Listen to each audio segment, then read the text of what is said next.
Can you hear me again? Yeah. Okay. I unplugged my mic. That's why I asked. Because I had to tighten something on my boom arm.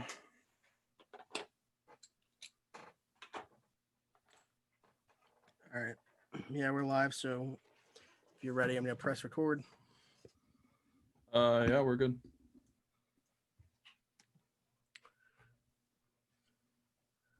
All right. 3, 2, 1. Welcome to Around the 412. We are part of AllSteelers.com and proudly presented by Crowworthy, where winners are serving winners coast to coast with sports, gambling, and more. You can follow at Crowworthy on Twitter and visit us at crowworthy.com. You can also check out Crowworthy Pittsburgh City page for podcasts like this one, blogs, and more. I'm Tyler, and with me as always is Smitty. What's going on, dude? We're back. We are back. Been an eventful week, but we are back, ready to talk some sports with you guys. So we will kick off. We mention this every week, but we do split the show up. We're going to start out talking about I'll just say MLB and NHL. I would say Pirates and Penguins, but not a whole lot going on for either one of those teams right now. So the headlines are really with the sports in general. So we'll talk about those two sports a little bit. The people that watch the show on YouTube and just continuously watch through, not much will change. We will just not be recording at that time, take a little break, and then we will be right back to do the Steelers show. But before we do any of that, I want to tell you guys about one of our sponsors, which is Manscaped. So support for Around the 412 is brought to you by Manscaped, who is the best in men's below-the-waist grooming. They offer precision-engineered tools for your family jewels. They obsess over their technology developments to provide you the absolute best tools for your grooming experience. I got it. Tyler has it. A bunch of our friends have them. The stuff's awesome. Look, he's holding it up right now. He's got a couple of their products right there. I believe that's the deodorant and the toner that he has. It is. They sit on my nightstand and they're used every day. The cologne's awesome. The body wash is awesome. But really what they get you with is the new and improved Lawnmower 3.0. They spent 18 months perfecting this thing. It's a third generation trimmer.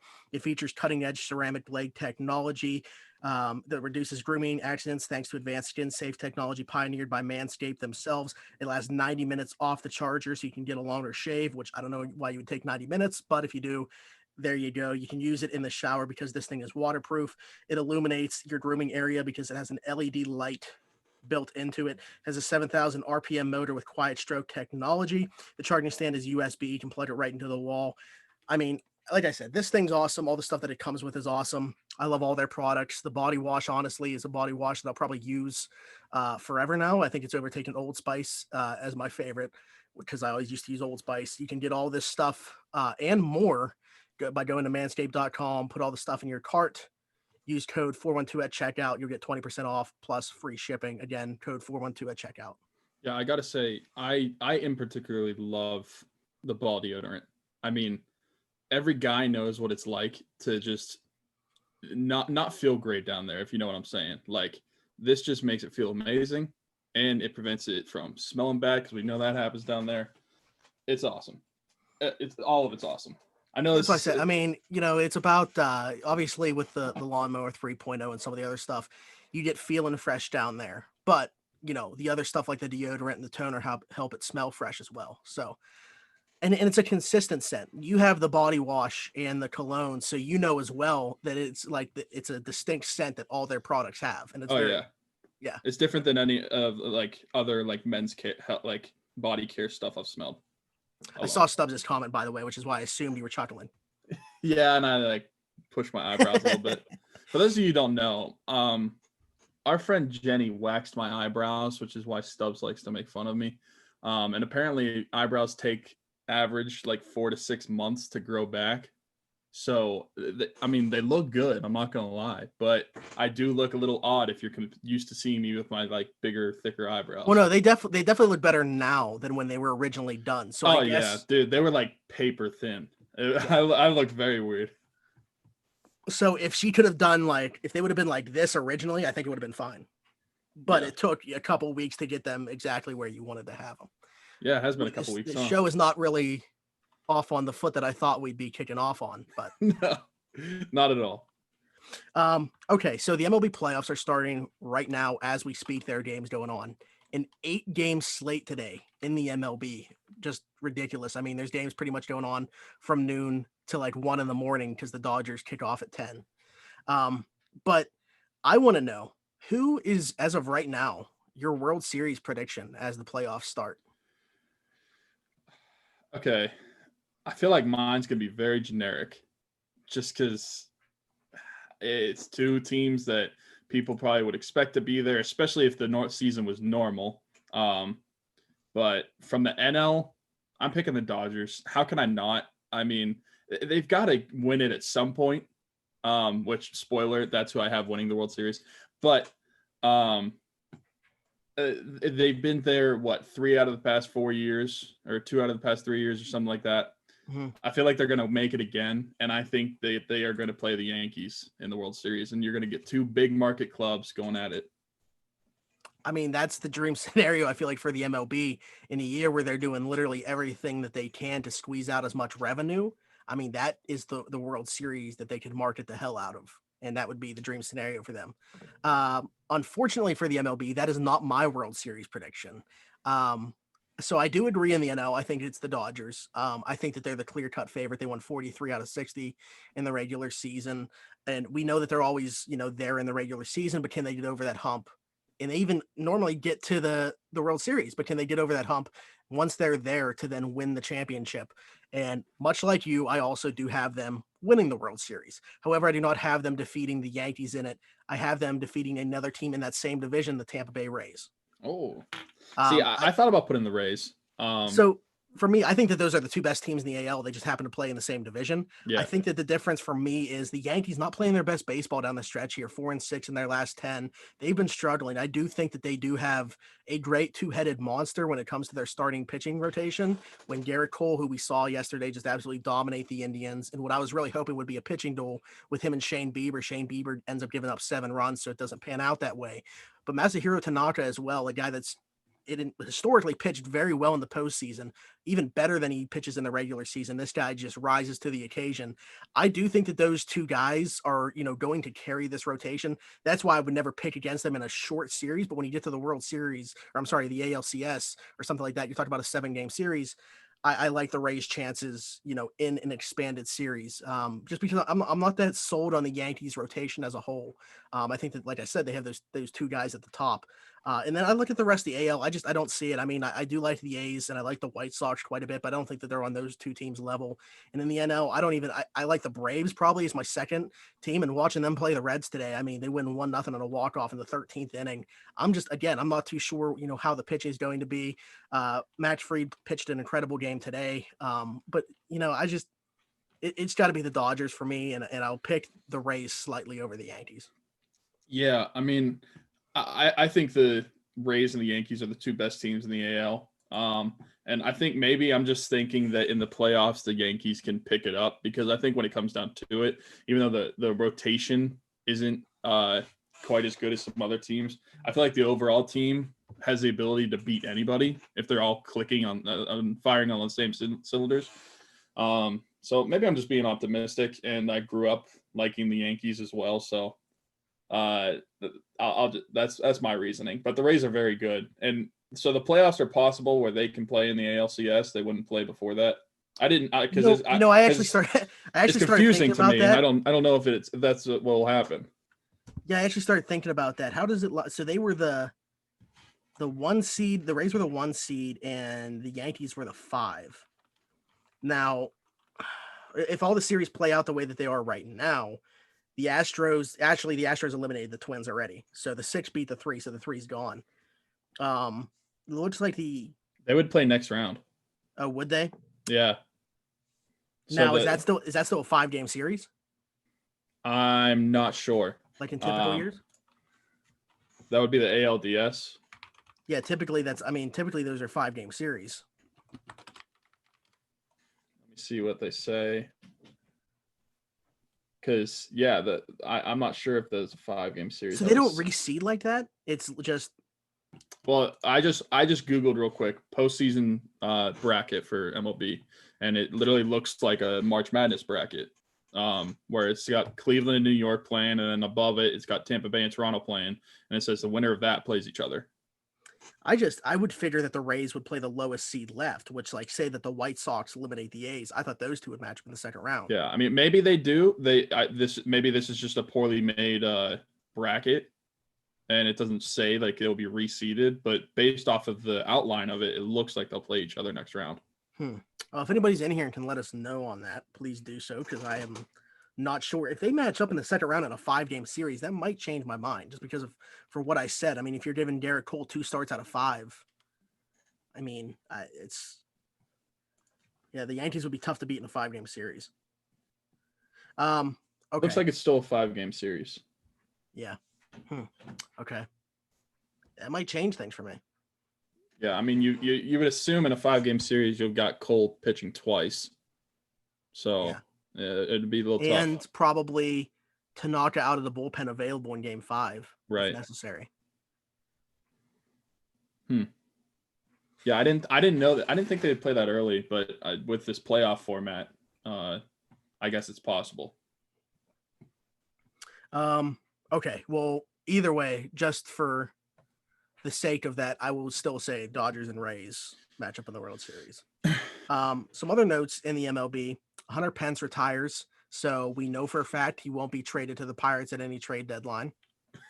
I mean, how many years in a row was that? Like 3 that we heard about that, and it never happened. I mean, didn't the one technically leak on ESPN? Or no, that was someone from the Cubs. I Ben think. Zobrist. Yeah, but that was when he was still with the Rays. That was before he went to the Cubs. Yeah. I was confused whether it was him or Hunter Pence. But yeah, that was multiple years. It was like 3 or 4 years in a row that Hunter Pence is linked to the Pirates, but it never happened. I mean, very good player. Cheyenne said your eyebrows look nice, but they are girl eyebrows. I mean, so it's kind of a compliment. Is that like a backhanded compliment? Yeah. I mean, I'm not afraid to be girly. It's whatever.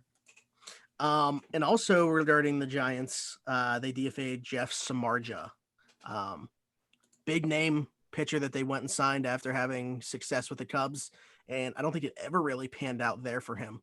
Now he's going to be on the open market. A lot of people think that he'll probably have to transition to be a reliever at this point in his career. I actually saw a lot of Pirate fans on Twitter saying that they would like him for the bullpen.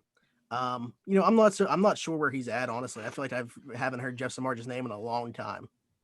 Yeah, I mean, I'm looking at his Baseball Reference right now, and you can see like a clear drop off after 2015 or 2014. There's like a clear drop off where he just starts to decline.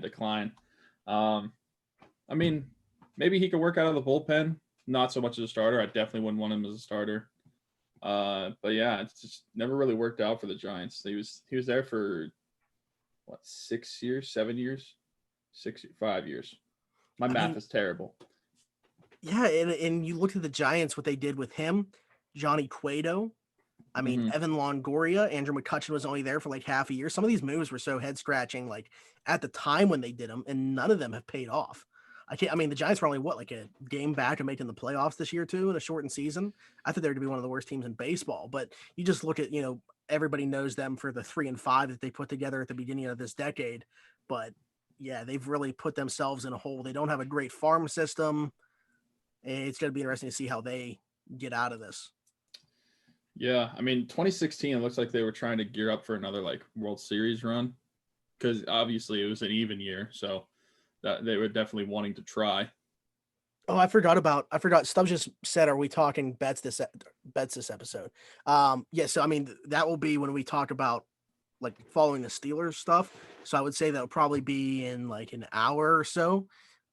If you wanted to, I know that I mentioned last time, if you wanted to jump on the Zoom with us and talk with us, because I know you typically fade what we are picking, so that will be interesting. Somebody's got to be right. So let me know if you want me to invite you to the Zoom, or if you were just talking about enjoying the segment in general.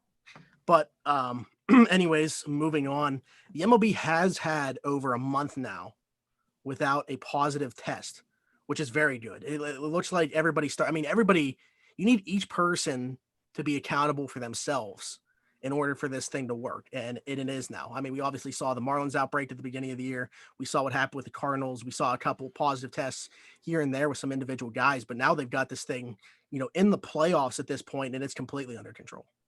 Yeah, I think it's very good, especially when you're a sport that doesn't have a bubble, like the NBA and the NHL have or had with the NHL. But it's awesome, and you definitely didn't want any tests leading up to playoffs because that would just screw things up. Like, imagine one team gets it. Like, what do you do at that point? Do you postpone a series, or like I don't even know that you could do that. I mean, it would. I have no idea what their solution would have been, but I'm happy that we didn't have to deal with that scenario. And 30 days is very impressive for teams that just constantly traveling. And I mean, even if you're not in a bubble, I'm sure these teams are trying to be as bubble-like as possible. They keep to themselves, like doing their own things. Don't be idiots like a couple Cleveland Indian players like a month ago. But I'm sure the teams are just trying to stick to themselves, stay isolated as much as they can, even though they're still traveling. Yeah, and I think too, well, we are going to see that transition happen from where they're playing right now. Like in the wild card game, they have home field advantage. Mm-hmm. When we go to the divisional series, they're going to be just in Texas and California. Right. So then you have even more of a bubble-like environment, at least. So yeah, I mean, it seems like they're pretty much out of the woods and being able to get through this. But especially once they get into just those two states and have them isolated there, you'd think that there should be absolutely no holdups. And not that there has been, as I mentioned in the last month, but definitely at that point, they should be, out of the woods as far as having anybody test positive. I mean, knock on wood, but yeah, they're doing a good thing, and it's working out great, and it's going to end with the Dodgers winning the World Series. So. Yeah, and I think the MLB should probably consider themselves pretty lucky compared to what it looked like was going to be happening with the Marlins outbreak and the Cardinals.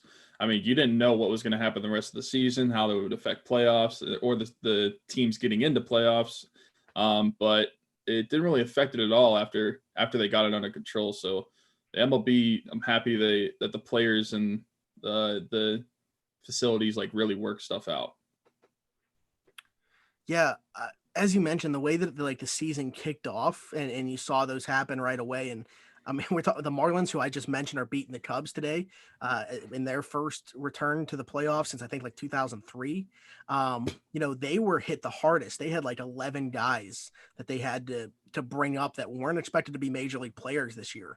And for them to navigate that and turn it into a playoff year, and yeah, granted it's a 60 game season, but I mean, what a ridiculous turn of events for them. And yeah, I mean, you mentioned the word luck, and I think there was a lot of people calling for the MLB to just shut it down at that point. And I remember we were talking on here and we thought that was legitimately a possibility because there was no bubble type situation. It was just operating as if it was a regular MLB year where these guys are constantly traveling and stuff like that. The only difference was really, I guess, the umpiring crews. They were trying to keep them, in just certain cities, and they would travel by car to wherever they were going next or whatever. But yeah, I mean, shout out to the MLB for making this work. Still need a new commissioner, but for sure he sucks. But like a week into the season, we had on the Marlins, wasn't there like 18 people, included with players and coaches included, that got it. So it looked, as soon as we saw that, all over Twitter, it was just like baseball's going to be canceled in like a few days or like a week, or it just looked like doom and gloom, and they were able to figure it out. The little bit of news that we do have regarding the Pirates is, well, one, Ben Cherington spoke today to the media, said as far as he knows, it's going to be the same as any other year where the Pirates will have the number one pick because they were the worst team in baseball. And we talked about it on here, not being biased. That's absolutely the way that it should be, though. If they want to treat everything else like a regular year, they need to award the first overall pick the same way as if it's a regular year. So the Pirates earned that, I guess. That's the right word. I mean, Pirates and Pirates fans are in that. Watching the season this year wasn't that fun. There were some bright spots, like certain players on the team. Honestly, I did really enjoy like the last 2 weeks of the year. Yeah, I mean, that was cool. I didn't enjoy the anxiety that them winning brought me, because I'm like, you're going to lose yourself, or you're going to win yourself out of the first overall pick, which I'm happy they didn't do that. But yeah, this year it feels good to be rewarded with Kumar Rocker. You know what? It's going to be like, I don't think that it's a slam dunk that they take him. to be honest with you. I've seen sites where he's not the number one, like he's not the consensus number one from what I've seen. Yeah. And I just think, I mean, not only do I think that, but so I was listening to Jason Mackey when he was on the radio earlier this week, and they were asking him questions about the next season, like, will Josh Bell be on the team? He said yes. Will Adam Frazier be on the team? He said no. Will Eric Gonzalez be the everyday shortstop? He said no. He said it would probably be. He is. That's ridiculous. He said it would probably be Newman or Kramer. However, whenever he was asked, will Kumar Rocker be in the Pirates organization? He said yes. So yeah, I mean, he's convinced that they're taking him. If I were like betting on one single player, that is who I would put my money on. I don't think that it's like a slam dunk. Like, I don't think it's like a Bryce Harper year or anything like that, where he's the slam dunk, the number one pick. Yeah, I don't think he is, maybe like amongst like MLB writers or like scouts and stuff like that. I just feel like I haven't seen any other player connected to being drafted at number one except for him. Like everyone's just talking about Kumar Rocker. So yeah, I can't remember who it is that I almost said evil, but it's Fired Neil was mentioning that he wanted some pitcher from LSU. I can't think of who it is. He's like 6'4", 235 or something like that. I know Rocker's like 250, so he's a little bit bigger too. He's like a tight end pitching. Is it something Allen? He's huge. I'm looking right now.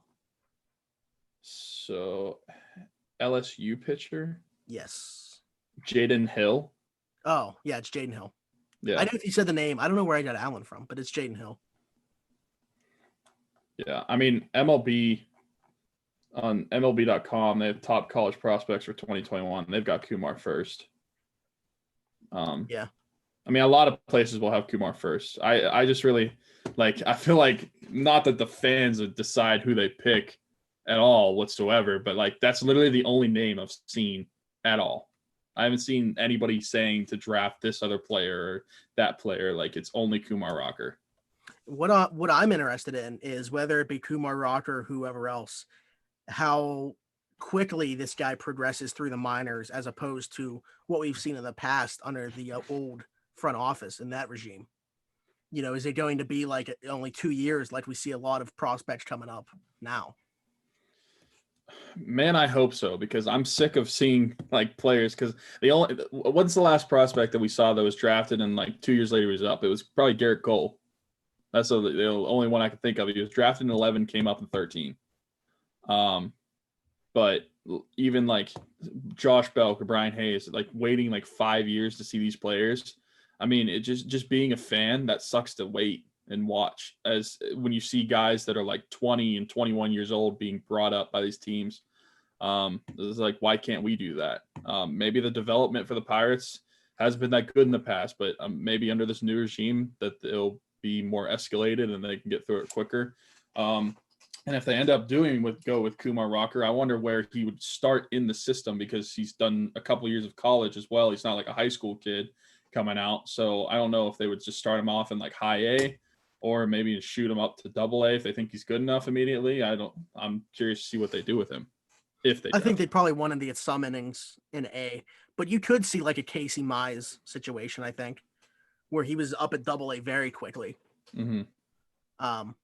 But yeah, I mean, it's gonna. And we're talking like that's who they're going to draft. We're just assuming, but it's a pretty good assumption, I think.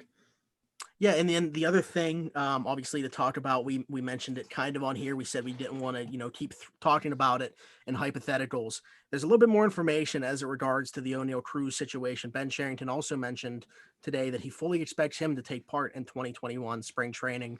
There's no indication that alcohol was involved, even though the prosecutors had mentioned that.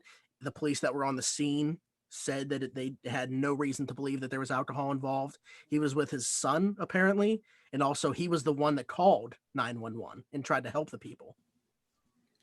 Dude, I have no idea what's going on with this situation, because literally the first day, no alcohol was involved. Second day, he could have been drinking. And then everybody, including myself, was judging him for it prematurely. But Now it looks like there wasn't alcohol involved because they didn't give him a breathalyzer test. They said that he didn't have any smell like alcohol. I don't know what is happening, but if the Pirates have no indication that there was alcohol involved, I feel like they would have known that by now if there was. Unless like the policing down in the Dominican Republic is so poor that it just doesn't work as well as in like the United States to figure this kind of stuff out. But I mean, it's a good sign for the Pirates. It's still a terrible situation no matter what. But if there was no alcohol and he is able to come back and play baseball, that's a good sign for the Pirates. Yeah, you mentioned, the police, and from what I've seen, a lot of people have criticized the way that the police do operate in the Dominican Republic, but almost like the other way, like they're surprised that they weren't trying to frame him to try to like milk him for money or something like that. Mm-hmm. So, yeah, it seems like there is some corruption going on in the law enforcement in the Dominican Republic. Go figure. But that's neither here nor there. But I think that it's pretty indicative of where the situation is for Ben Cherington to say that he expects him to be at spring training in 2021, because he could have said, we'll wait and see. And he did. Like, that to me is a statement that says we fully expect that to happen, not it's up in the air. Yeah, I just think that you're 8 days into the incident. I feel like the GM of the team would have known by now whether there was alcohol involved or whether he would have to question whether he's playing or not. But yeah, the fact that he says that they expect him to be at the spring training, that's a big sign.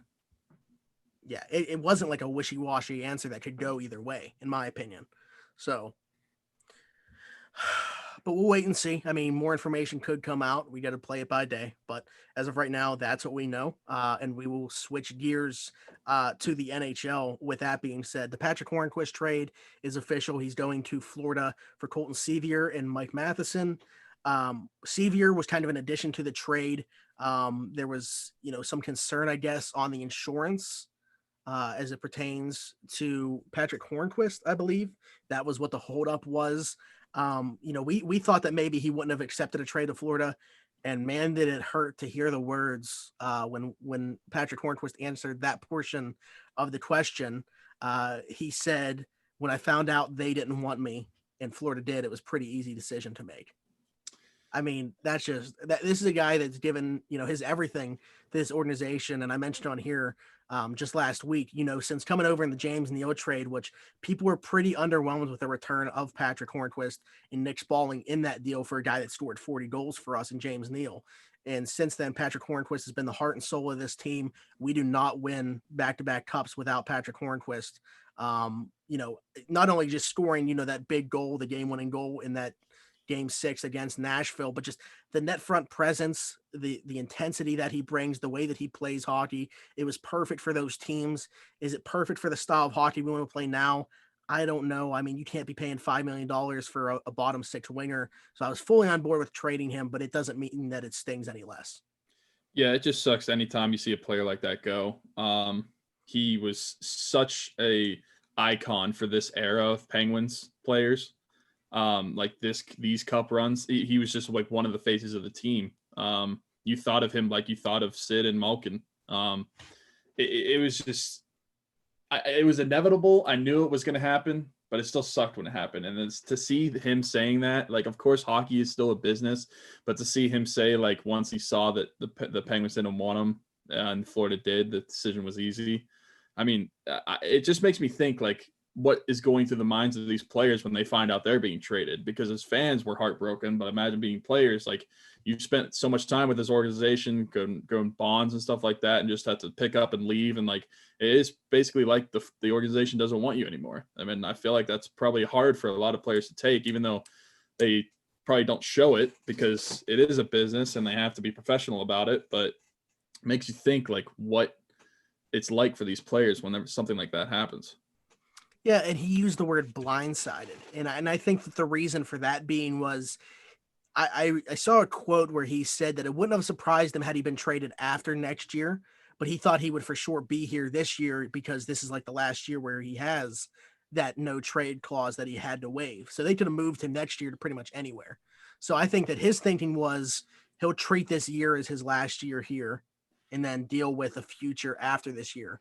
And, he could kind of use next season as his farewell tour here, if you will. He had that one last season with the boys that he's won 2 cups with, that locker room, and just embrace it and see what they can do. And, now he doesn't get that opportunity. And yeah, I mean, we talked about in here, there was definitely the possibility for him to get traded. I wasn't so sure that it would happen because of that no trade clause. But yeah, I thought there was a good chance he could say no. I mean, because he had every right to. But I mean, like that quote says, once he found out he wasn't wanted, he was ready to leave. I guess my line of thinking was probably the same as his. I thought he would be here next year and then they would look to move him at that point.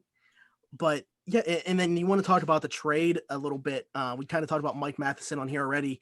Pretty underwhelming the last season plus. He was actually playing a little bit of forward. That's how bad he had been playing defensively. We know what he can do in the offensive zone. One of the better shots, on the blue line in the NHL. But he was just not there defensively.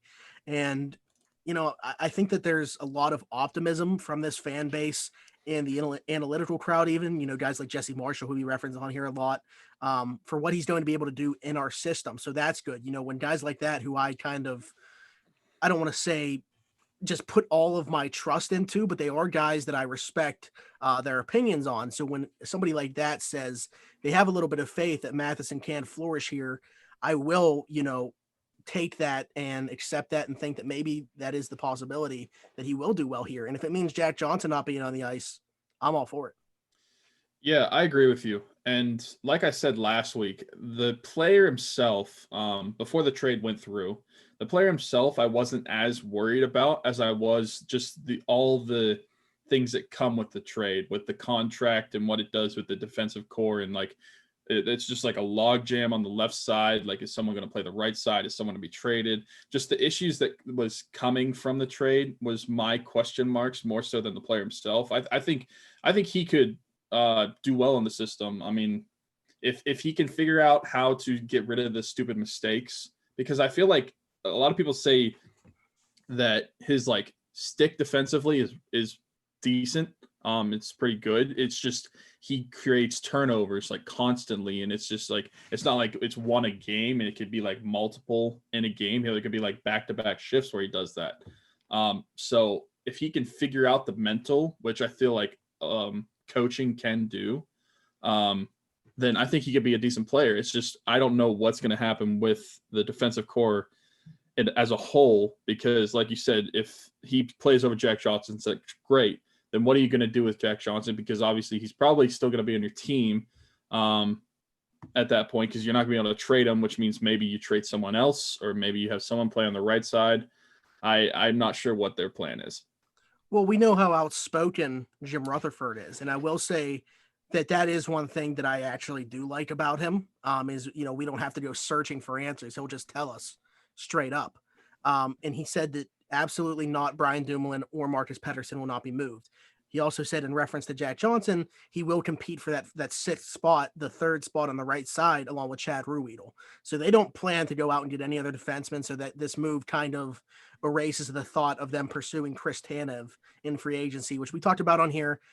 I'm fine with that. I don't think that he was, a 30-year-old worth giving a 5-year contract to. Granted, a 26-year-old with 6 years left, not all that much better, especially with the way that he's played recently. But, I'll take that over this. I don't think that there's a way that they do trade Pettersson and Dumoulin based off that, because of how outspoken Jim Rutherford is. If he tells you something's going to happen, it's probably going to happen. But I would be definitely worried about a third pairing that includes Mike Matheson on the left side and Jack Johnson on the right side. So I'm hopeful that Chad Ruhwedel wins that job. Yeah, Jack Johnson is bad enough on the left side. He's even worse on the right side. So I pray that Chad Ruhwedel gets that spot. I mean, you and I have been saying that Chad Ruhwedel could be your sixth defense. Like if he's a bottom pair defenseman, I'm fine with that. I think he's solid defensively. You know what kind of player he is. You know what he's going to bring to the table. He's not going to be someone that is going to like pinch and try to like take risks. He's just going to be a solid, steady bottom six defenseman, which I would be perfectly fine with compared to Jack Johnson on the right side. Yeah, yeah. I mean, I agree. You just wonder Jack Johnson making what he's making. I mean, it's a tough pill to swallow that he wouldn't even be in the lineup making what he is, but that's, better from a hockey perspective if he's not. So, yeah, I agree. I think the best way that the lineup could look right now, or the defensive pairing specifically could look right now, would be Dumoulin and Letang, Pedersen and Marino, and Matheson and Ruido, and that's what they should probably open up the season with. Granted, you were talking about that logjam on the left side. They re-signed Juuso Riikola, and they got P.O. Joseph waiting too, who's very close to the NHL.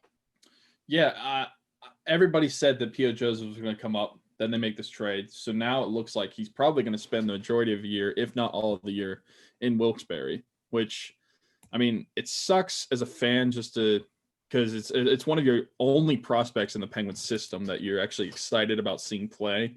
We only got like 3 of those, but eventually he will come up. But now with the addition of the contract that Matheson has, you've got a 60-year contract. Dumoulin has like another 3 or 4 years on his contract. Pedersen's got like 5 years on his contract. So it's like, when is P.O. Joseph going to come up? Like, either is someone else going to be moved eventually, or is he going to maybe transition to play on the right side? I don't know what's going to happen there, but I want him to be coming up at some point. I don't want him traded. I want him to be traded for a rental. Like, that will make me very annoyed if they say, okay, this guy's expendable now, let's trade him for a rental. That will piss me off. I was going to bring up the fact of him potentially playing on the right side, because that's where you feel like his foot could get in the door. And granted, we know there's going to be injuries. We're not just going to be able to use the same 6 defensemen the entire season. It's not going to happen. But unfortunately, it's probably Jack Johnson that's the first guy into the lineup when that does happen. But yeah, I mean, will P.O. Joseph play in an NHL game next year? I can't definitively say yes. I would lean towards no, honestly, with the way that the defense looks right now. But yeah, as you mentioned, one of the only prospects, like legit prospects that we have in the system, a guy that made Kalen Addison expendable in that Jason Zucker deal. I'm excited for him, and it looks like we're gonna have to wait a little bit longer. He probably should start learning how to play on that right side though, because I think that's where he can get his foot in the door quicker. Yeah, and do you think that Colton Seaver makes the NHL team, or is part of that trade? Yeah. Yeah, I mean, I think that he's a solid bottom 6 guy, but we have a ton of those. So I don't think that the Penguins could be done. They said they weren't going to be active in free agency. Jim Rutherford said that. I don't think that they are done making trades though. Mm-hmm. And I saw somewhere that you can bury him in the A for it's a smaller cap hit than 1.2 which is what he's making now.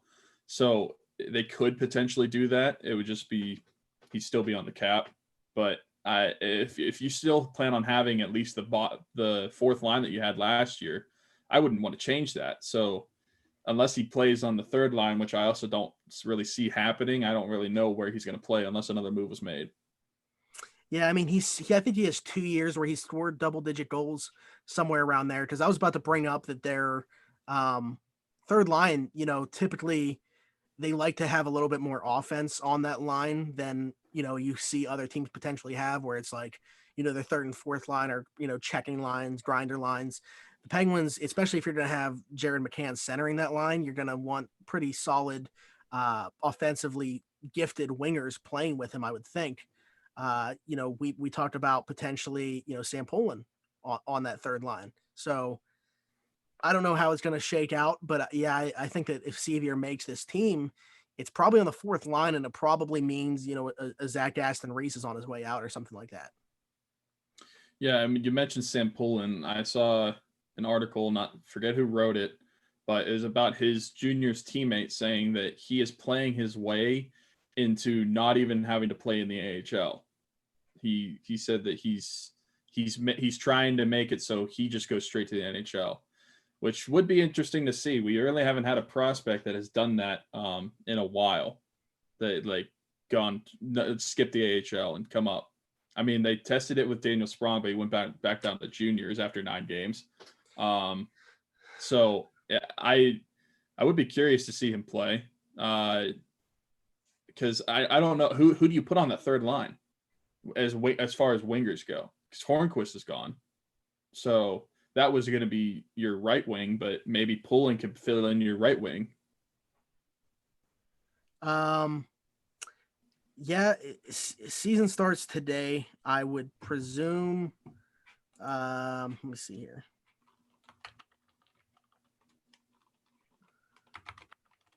Because your top six is already filled out.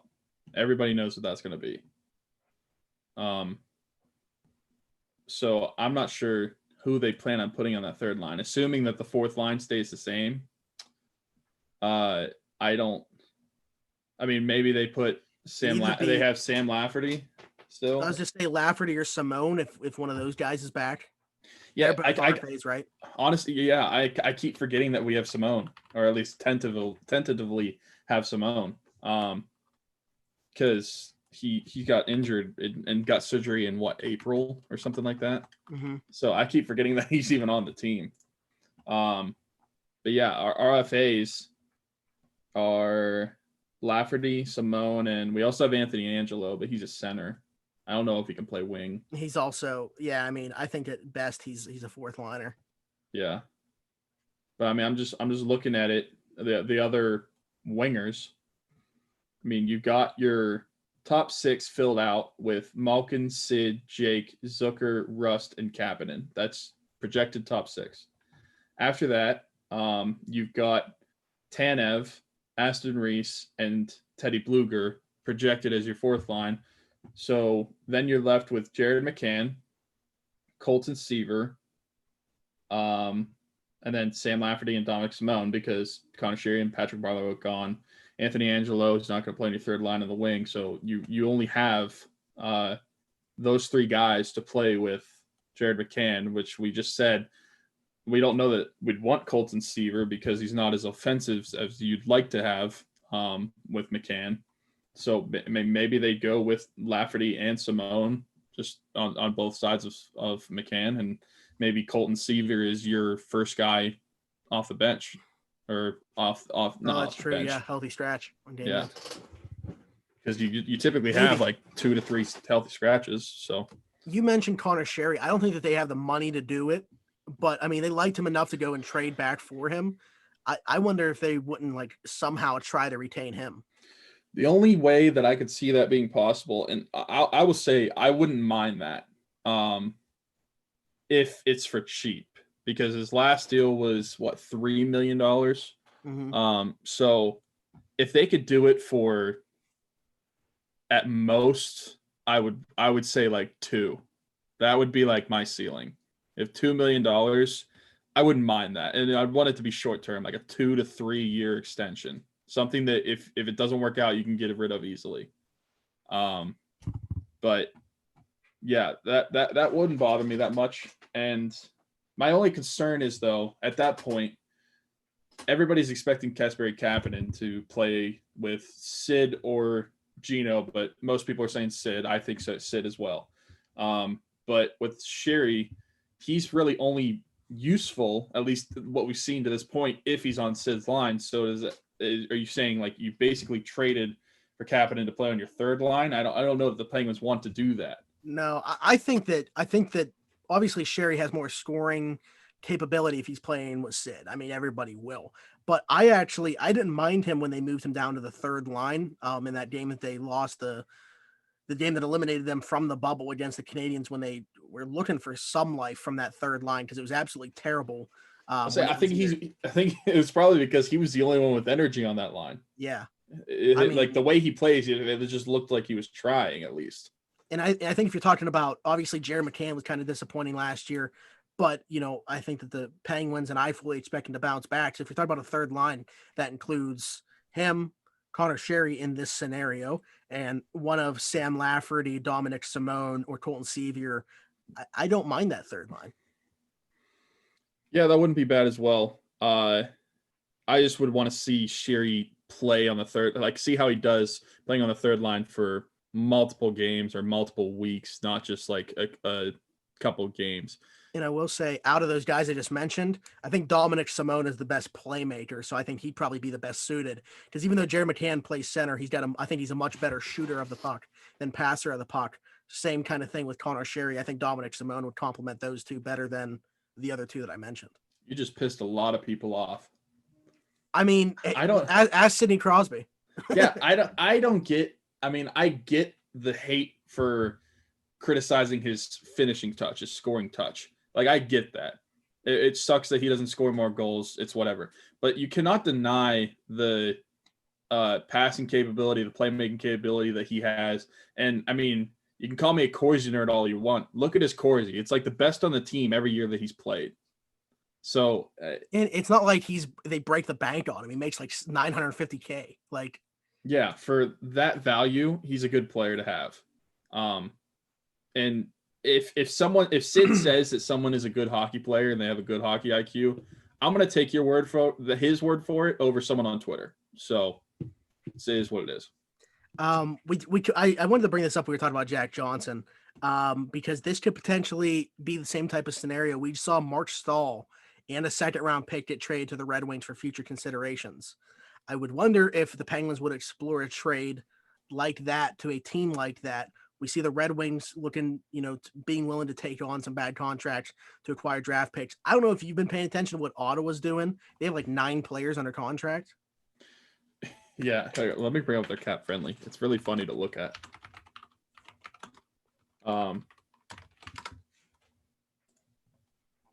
Yes, so they have under contract, they've got Brady Tkachuk, Artem Anisimov, and Colin White with forwards. That's it. So that's 3. Then they have Thomas Chabot, Nikita Zaitsev, Mike Riley, and Christian Wallinen. So that's 7. And they've got Anders Nielsen and Marcus Hugberg.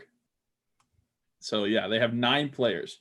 2 goalies, 4 defensemen, 3 forwards. The rest, I mean, they've got they've got 6 RFAs on their forward group, 1 RFA in the defensive group, 2 UFAs in the forward group, 2 UFAs in the defensive group. I mean, Craig Anderson's UFA, but you figure he's probably going to retire. Yeah. So it's really funny to look at. And holy crap, they have so many picks. In 2020, this year, they've got 3 first-round picks, 4 second-round picks, 2 third-round picks. I mean, that's nuts. And even next year, they've only got 1 first-round pick, but they already have 3 second-round picks. Maybe they can make it a 4th, and we can give them Jack Johnson. Because, I mean, let me look at how much cap space they have. Current cap space is $43 million, $43.2 million. That's nuts. They definitely got the money. And obviously they love the pile up picks. So if it took, let me look at the Penguins picks. If it took the 2021 and right now, the 2021 draft for the Penguins is no first round pick. They have their 2nd, no 3rd, no 4th. They have their 5th, no 6th, and they have 2 7ths. They've got 4 picks. If they have to get rid of the 2nd round pick, only giving them a 5th and a 7th round pick to get rid of Jack Johnson, I will do that. That might sound stupid, but I will do that to get rid of his contract and him as a player. Me too. I'm 100% on board with it. Okay. Who's the GM? Let's give him a call. Moving along to some other potential trades. The Flyers potentially looking to move Shane Gostisbehere, and the Jets potentially looking to move Patrick Laine. Those are 2 pretty blockbuster deals. One, Gostisbehere has kind of been a guy that we looked back even last year, and his name was floating around there in trade rumors. It's really Laine to me. That doesn't necessarily take me by surprise because this has been brewing for a little bit. But yeah, these are 2 big names that are out there as far as trade targets. I don't know if, I'm not looking for specific teams here to potentially acquire these guys, but just what are your thoughts on these guys being available? I feel like they kind of made the writing on the wall for Laine very evident this past season. It looked like he wasn't going to be returning, and it kind of sucks from their standpoint because you spent a 1st round pick on this guy. You didn't really get anywhere in the playoffs with him. And yeah, I don't know what kind of team is going to want him. But as far as Philly goes, it sucks that they're getting rid of Gostisbehere. I think he's a really good player. He's not the 65-point player that they got that 1 year, but he still is a productive defenseman. And it's not really shocking that they're going to move on from him, considering that they do have some decent young depth on that blue line in Philly, which sucks to say. But I think that maybe a team like the Kings or somewhere out west like that could fit with Shane Gostisbehere, because the problem with the Kings is they need to get younger and better overall, and I think Gostisbehere would do that. But honestly, with Line, I have no clue. I can't even. I've heard Montreal quite a bit. He's not Canadian, so they're gonna hate him. But that could work. I don't even know what is he an RFA, or does he have term left? No, he's got 6.75 million. What is Montreal's cap? Because with guys like these, obviously they take up some cap space. So they have $10 million in cap space, and they have, let's see, Charles Hudon is an RFA, and Max Domi is an RFA. Do you think they re-signed Domi, or do you think that he's moved? No, he's gone. Yeah. To Pittsburgh? I hope not. I feel like for the past couple of years we've been seeing those rumors, even when he was in Arizona. Yeah, even when he was in Arizona, we were seeing it. But yeah, Charles Hudon, Max Domi, and Dale Weiss. I think it's Weiss. Yeah, he's a UFA. He's 32. He's probably not going to get re-signed. Victor Met, Xavier Ouellette, and Christian Folan are RFAs, and Folan's a UFA. So, I guess they do have the money to do it, because they don't really have a lot they have to sign. So that could work out. And they do have, I don't know, what kind of return do you think Line would get? How many years does he have left? Just the one, and then he's an RFA. I don't think a team gives up unless it's like a back end first and a player. I don't think a team at the top of the round would give up a first round pick. Yeah. Well, just looking at their draft this year, because when is the NHL draft? Isn't it like October 7th or 8th or something like that? Yeah, that sounds right. Somewhere around there. Assuming the trade could happen before that, Montreal has their first, but then they have 3 second-round picks, a third-round pick, 3 fourth-round picks. So they do have some picks this year, and I have no idea what their prospect pool looks like, but maybe they could get something done there with maybe a good prospect, a second and a fourth, or maybe 2 seconds and a prospect. I don't know. I've seen about Montreal looking to move Philip Dano, so maybe they could include him in that deal. Maybe the Jets would have interest in him. So you look at like maybe a second in him. Philip Denault. Yeah. Throwback. That's a throwback to our show. Early. Possibly. I'll be really interested to see where he goes, because he was projected to be one of the elite goal scorers in this league, at least when he was drafted. Yeah. And hasn't really worked out like that. Still very good in the power play. Yeah. 5-on-5. For sure. 5-on-5, he's just like a black hole, at least recently. Maybe he could figure it out. Maybe some team can get it out of him, but who knows? The New York Rangers, Henrik Lundqvist era is over. 15 years on the Rangers, 20 years in the organization itself, and it comes to an end as they buy him out. We knew it was coming. I was surprised that he went into the bubble as their starting goaltender, honestly. But it just hasn't been the same for him. I think that the Penguins' first round against him in 2016 was kind of the nail in the coffin on his career. Yeah, that was like the beginning of the end for him. At least visually it looked like that. And, it's kind of weird because I hate the Rangers more than a lot of teams. But I kind of feel bad for Lundqvist, just because to see his career like slope off the way that it has. eventually being buyout. And for the past few years, he's had a tough time in New York, not only because the team has been underperforming, but like he's seen a lot of his friends get traded away. A lot of people that he's been on the team with a long time. His best friend, Matt Zuccarello, was traded away. I feel like that would just be hard to watch as everything is changing around you and you're just kind of stuck. So I feel bad for him, but the writing was on the wall with this guy. They've got 2 younger goalies behind him. So it makes sense. There's no reason to have him on the roster. I feel like had they won a cup, it kind of would have been a similar situation for me as like when the Capitals won a cup. I obviously didn't want them to win, but I was like, it was cool to see Ovi win one. If the Rangers would have won a cup, it would have been the same way for me, like watching Lundqvist hold the cup. Yeah, and I know a lot of Pittsburgh fans hate Lundqvist, and I'm not a huge fan of him, but like I feel like Pittsburgh fans is in particular give him a lot of hate for the things that have happened in our series and games over the years. But I agree with you. I think it would have been cool to see him win one. And hey, maybe a Ray Bork thing happens where he signs with a team this year, or and he just ends up winning the cup with a team, even if he's not the starting goalie. He can end up winning a cup. Maybe it's the same team that Ray Bork did it with.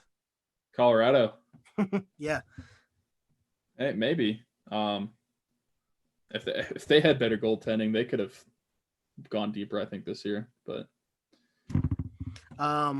well, you mentioned teams going deep. The Stanley Cup is over. And it's the most underwhelming thing. Yeah. It had to go head-to-head with Monday Night Football, Game 6. So had that series ended in 5, it would have actually been better for the league. Game 6 has to go head-to-head with Monday Night Football between the Ravens and Chiefs, which I'm very excited to talk about on the next show, by the way. But anyways, it ended in 6, as we both predicted, with the Lightning winning. There's just so much talent on that team. Speed and skill are still dictating this league. They proved it in this series. Obviously, phenomenal goaltender and Vasilevsky, and they do it by only getting like 3 minutes of ice time out of Steven Stamkos in the entire playoffs.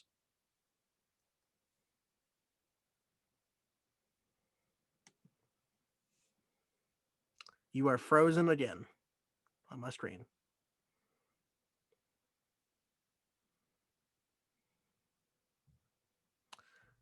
Oh, I paused the podcast already, YouTube, so...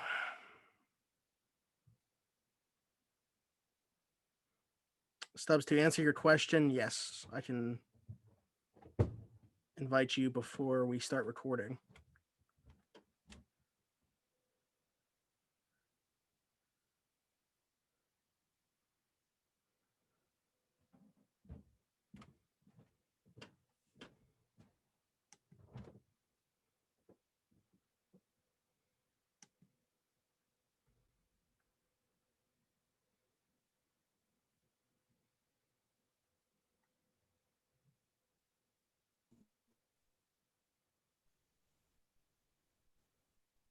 I'm back.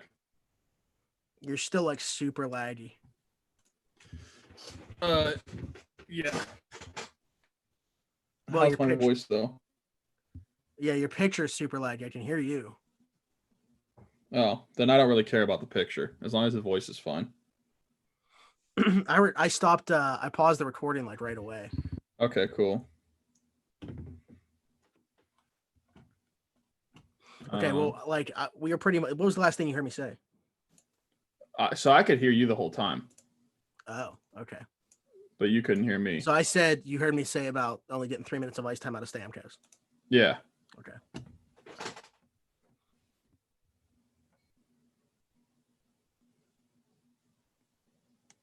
It's still cool though to see Stamkos holding the trophy, coming back to Tampa Bay. They already have like the boat parade planned. I was hoping that Dallas would win that series. That doesn't happen. There's still individual players though on Tampa Bay that I'm happy for. And Steven Stamkos, with everything he's been through over the last couple seasons, I'm glad that he is going to have his name on the Stanley Cup. Yeah, I'm with you. I was wanting Dallas to win, and there was a part of me that wanted Tampa Bay's troubles to just keep going, because ever since 2015, it's just seemed like they've had year after year that either like stumbles or they just lose to a team that they shouldn't have. But yeah, they finally made it this year. I'm happy for guys like Stamkos that has gone through that, and he's gone through a lot physically as well throughout these past 5-6 years. So I'm really happy for them. And it's about time that Tampa Bay won one. But man, what a time to have the Stanley Cup final, because the ratings were terrible. They were the lowest watched since 2007. And I mean, it sucks because that wouldn't have been the case if these were in June. Like, I'm pretty confident of that. But the fact that you've got NFL games and college games to compete with, and everybody knows The NBA. football's NBA. You got football's kings in America. So obviously you're going to be able to get more viewers on those games than you would normally. But the clincher drew 2.88 million views. Which is so I was about to bring it up. You just said football was king, and there's nothing more evident than that than the Thursday night football game between the Dolphins and Jaguars, which was absolutely atrocious, getting 2 million more viewers than the Western Conference Finals Game 6. Yeah. Or Game 5. Like I get hockey's not as huge as the other sports, but it just sucks because not only are you a smaller sport in general, but just the timing of everything, having to play and compete against these other sports, it just really ruined it viewing wise. Because I'll be honest, I didn't really watch any of the clinching game. I mean, I saw them win the cup, but I was watching the Monday Night Football game. I was only turning on during commercials. Exactly, so. Commercials, halftime, that sort of stuff. I think that about wraps this portion up. Unless you got something else regarding the MLB or the NHL. Well, I was curious what the 2017 Stanley Cup Final had, and for it averaged 4.67 million viewers, so like half as many, or like almost double as many. So yeah, it sucks for the NHL, but yeah, that's on par with like the NBA. Not the NFL regular season, but it's on par with of course. The NBA playoffs, at least the deeper portion of it. So yeah, that makes sense. Yeah, I wonder what the viewership is going to be like for the NBA tonight with Heat and Lakers game 1, which I mean, I'm going to say now, I'm all on the Heat. Give me the underdog. For LA fans, they got that at 9 and they got the Dodgers at 10. Oh, really? So yeah, that would suck. Hope they got 2 TVs set up out there. But I will tell you guys about Keats Barbershop real quick. It's I'm gonna say a local. Of course, it's a local for us. It's an old-fashioned barbershop located at 180 Brighton Avenue in Rochester, PA. He's open 11 to 7 Tuesday through Friday and 9 to 4 on Saturday. Every Tuesday is $5 off for military personnel, first responders, and nurses. Again, that's Keats Barbershop, 180 Brighton Avenue in Rochester, PA. Other than that, I always say we'll be right back, but if you're watching on YouTube, we're not going anywhere. If you're listening to this, please be sure to go to the YouTube, hit that subscribe button, hit the notification bell, watch some of the videos, leave a like, leave a comment, do it all. It's the best way to support us right now. Rocking Around the 412 year 3, well underway. You can get involved. It's our pinned tweet on Twitter. We'll take you right to the GoFundMe. Once again, we're looking for families in our area to help make Christmas happen, buy those Christmas gifts for the kids that otherwise wouldn't be getting them. We're super excited about it. We got 9 different prizes as of right now to give out to people that donate at least $20 or more. So we're super excited. Get involved with us. It goes to a great cause. Other than that, thanks for listening to Around the 412. This has been a presentation of Crowworthy, where winners are serving winners from coast to coast with sports, gambling, and more. Follow us on Twitter at Around the 412. Follow them at Crowworthy. Go visit the Pittsburgh City page at crowworthy.com for podcasts such as this one, blogs, gambling, all that good stuff. Until next time, we'll see you. Okay.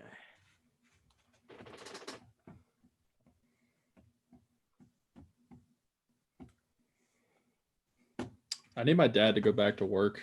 Well, he's been working from home, but I mean like traveling every week that he did.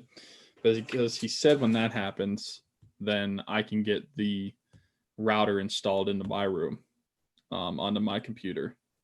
But that's not happening anytime soon, which sucks. Just based off where I am, using Wi-Fi for my computer, it's not fun.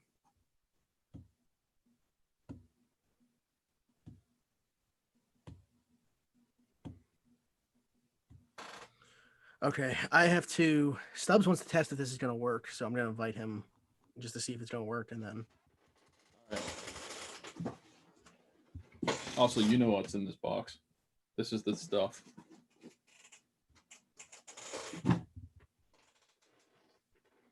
What is it? The stuff. I'm not going to say on here. I wasn't looking at my screen. Oh, it was a box. Package I got this week.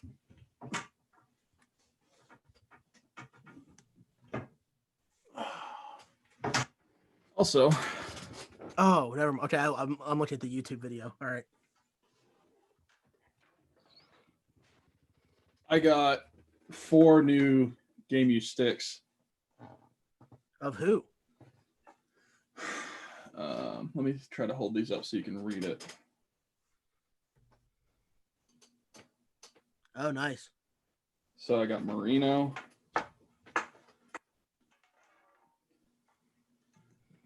I got the Zuck.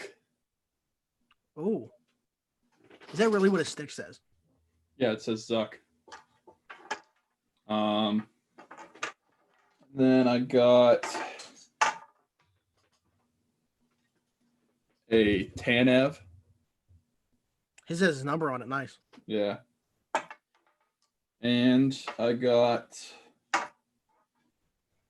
Well, his doesn't say his name on it. However, I finally was able to get my hands on one. I said on the show a month ago I didn't have one. Oh. Now I have one. I got a Brian Rust one. I have to let him know. Yeah.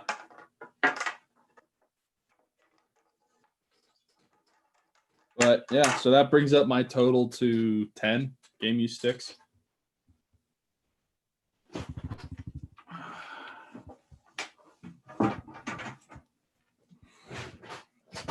Also, F's in chat for the bottom one on my wall behind me.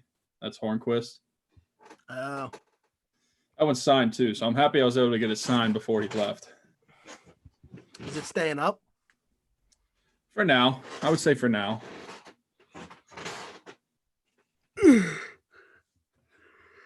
I might replace, because this one right there, the candy cane one, that's Kessel. I might take him down.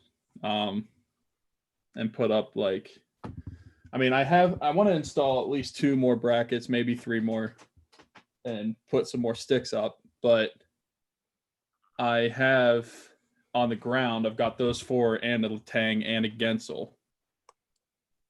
So I've got multiple options to put up on the wall.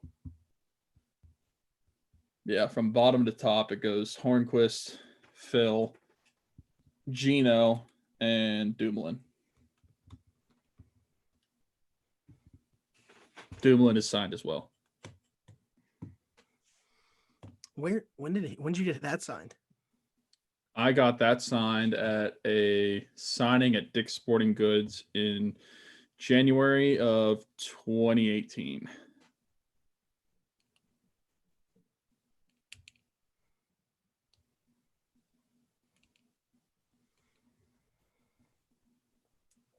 And I got the Hornquist stick signed at a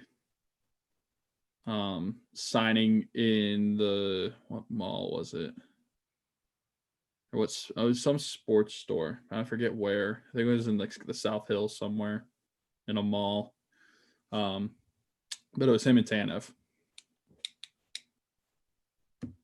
So happy I was able to get that signed before he left. I've got a lot signed by Hornquist too, because I've got a puck, I've got the stick, which is game used, and I have a picture of him and I together that's signed. Because at the signing where I got a puck signed, afterwards, Anthony and I kind of crept in our car because we knew where they parked outside the back of the building. So we kind of crept in our car, just waiting there for them to come out. And then when they came out, him and I got out of our cars and kind of ambushed Hornquist, asking to get a picture. And he did. He was cool about it.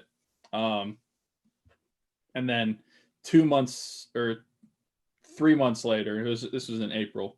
So 3 months later, I went to a signing with Hornquist and Sheary up in Chippewa at the Beaver County Auto. And I got that photo of Hornquist and I printed out and got him to sign it.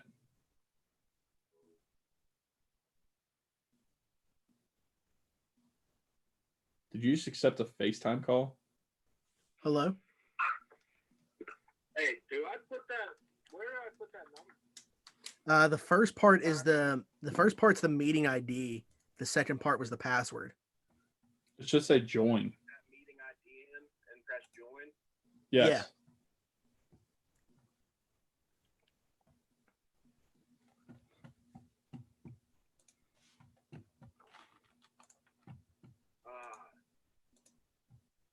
I did it wrong the first time. Oh. I did this before.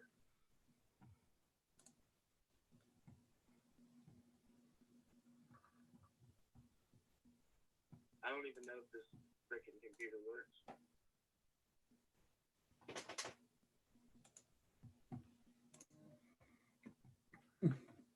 What is it, a laptop? I think Is it a Mac or PC? Am I in there?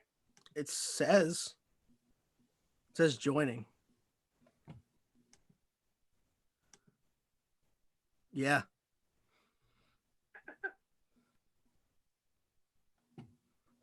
I don't go on computers very often. Is your audio? Do you have audio through this? Can you not hear me? Do you have to? Are you muted? Look in the bottom left. Can you hear me now? Yeah. All right, cool.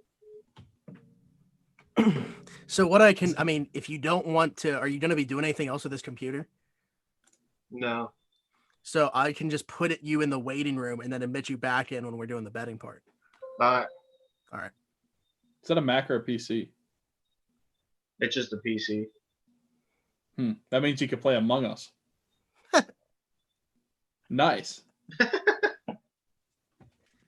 All right.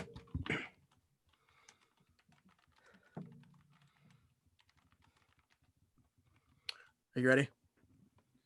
Yeah, I'm just tweeting out that we're live again. From my Twitter, not ours. I guess I should do that from ours. Yeah.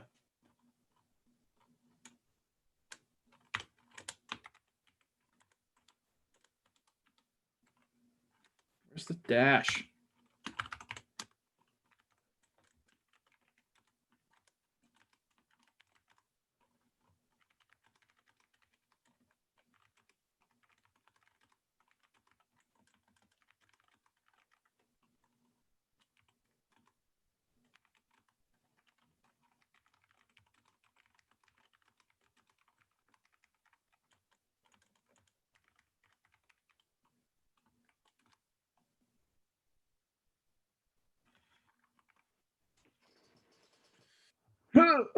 Okay, I'm ready whenever. All right. 3, 2, 1. Welcome to Around the 412. We are part of allsteelers.com and proudly presented by Crowworthy, where winners are serving winners coast to coast with sports, gambling, and more. You can follow Crowworthy at Crowworthy on Twitter, and you can visit us at crowworthy.com. You can also check out the Crowworthy Pittsburgh City page for podcasts just like this one, the one we just recorded, and the fantasy show that we had last night, blogs, and more. I'm Tyler, and with me as always is Smitty. What's up? Going on? Long time no talk. Yeah. Back for another Steelers show. We're excited. We're 3-0. Looks like we are going to play a game in week 4, although it won't go as expected. And emphasis on that betting part of what you just read. We're going to have one of our friends join us a little bit later in the show to talk about betting. He says he's done betting. We don't believe him. We'll see what happens this week. I'm expecting to get back in on the action here in week 4 of the NFL. So let's talk about the Steelers. Like I mentioned, they're now 3-0. They did a big win against the Texans, a desperate Texans team on Sunday. The first half looked like it was going to be the Texans game. They go up by 2 possessions, which last year is a death sentence for the Steelers. They didn't have the offense to come back from that. That's not the case this year. The Steelers stuck to their game plan, stayed true. They got the running game going on the ground. Even without Derek Watt, he left the game with injury. Even without Deontay Johnson in the passing game, he left that game with a concussion. They were still able to find enough offense. And for the first time since 2007, they start the year scoring at least 26 points in the first 3 games. So the Steelers look good, and I know that you can downplay their record because of their record of the opponents, but listen, the Texans are better than an 0-3 team. Listen, I will never understand the criticism, or it's not even a criticism. It's just people saying that the Steelers are not good because the teams that they beat are 0-9. Like, okay, so they're beating the teams that they are supposed to beat. Like, they're beating the teams on their schedule. What do you want them to do? Like, what do you want to be different? You want them to win by 50 or something? Like, that's not going to happen. I will never understand the criticism. But, yeah, I mean, the Steelers looked good on Sunday. Eventually, whenever things started to kick into gear, I mean, early on, it was kind of iffy. I personally would have gone for it on that first drive, but it is what it is. Yeah, I think, especially if your third down play call is going to be a shotgun run with Jalen Samuels, you got to go for it in fourth down. Yeah, I maybe that's just me being gutsy and stuff, because I would go on a lot of 4th and 1s, even if it's like close to midfield, especially or even when on. you have the defense that they do. Yeah, for sure. Although the defense, I don't know if it was Deshaun Watson playing well or the secondary not playing well, or maybe just playing a certain style of prevent where they just didn't want to be beat over the top or recovering the run. I don't know, but it seemed like there was a lot of guys like wide open, so that Deshaun Watson had an easy throw to, kind of like over the middle, or like not really deep down the field. Just because overall the defense played well, especially that front seven. The front seven, especially the defensive line, I could argue is the best in the NFL. But the secondary in that game, they were kind of scaring me for a little bit. If I had one criticism to the first 3 games to start the season for the Steelers, it's probably the secondary. Not that I think it's fair to say that Steven Nelson had to take a step back from what we saw last year, but he hasn't been that great. Minka, we're not getting the splash plays out of right now. If you go back and watch the tape, it's not that he's playing bad. There's just not the splash plays that we saw last year. Joe Hayden, haven't noticed him a bunch, to be honest with you. He had the 1 interception against Denver, obviously, but you don't want corners' names to really be called unless they're making a splash play like that. Mike Hilton's really been the guy in that secondary that's been making consistent plays. Cam Sutton not really getting on the field all that much, which is a little bit upsetting to me. And Terrell Edmonds, we know what he is at this point. I feel like, he's good around the line of scrimmage. He's a short tackler. You can't really expect him to make plays on the ball. It's not going to happen. That isn't just going to develop overnight. So I don't see him being any better or worse than the player that we've seen. He's an average NFL player, but the secondary as a whole, at least to start this season, has been the most worrisome part of the defense to me. And yeah, you alluded to it, but hey, heck of a second half. And I feel like that was more attributed to the fact that they were getting pressure. It boggles my mind that there has not been a holding call against the Steelers defense yet. Like, the 3 teams that we've played, none of their offensive lines somehow have taken a holding penalty against us. I didn't know that. Yeah. It is pretty nuts, especially for how formidable. What word am I trying to say? Formidable. Yeah, that's it. I'm not even going to attempt to say it. I'm going to let you say it right there. For how good their front seven is, and teams are definitely holding them. They're just not getting the penalties. Yeah, that's what I'm saying. Like, it's pretty shocking, because for how much they can rush the quarterback and how often they do and how often they blitz and everything, you would think that you would get at least 1 holding call within these 3 games. So that's actually really surprising to me. I didn't know that. Well, you would think that they would have earned that. Like, teams, like the referees, the officials would be watching for that, knowing how dominant our front seven is. That, yeah, teams are probably going to be holding these guys and trying to get the advantages where they can. And I mean, we've talked about it before.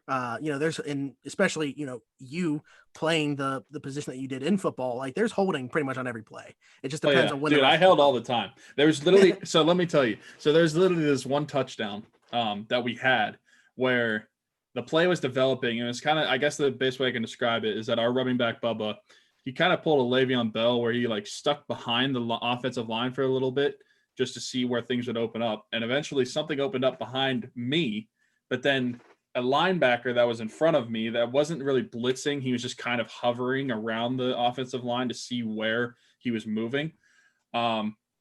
He is running right past him. And so I literally turn and I grab this guy's not facing me. I grab him and pull him towards me and let our running back run, and he scored a touchdown. But didn't get called. There's literally holding on every single play in the NFL.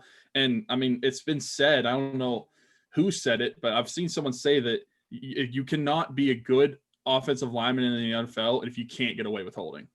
It's just impossible. You do it all the time. Yeah.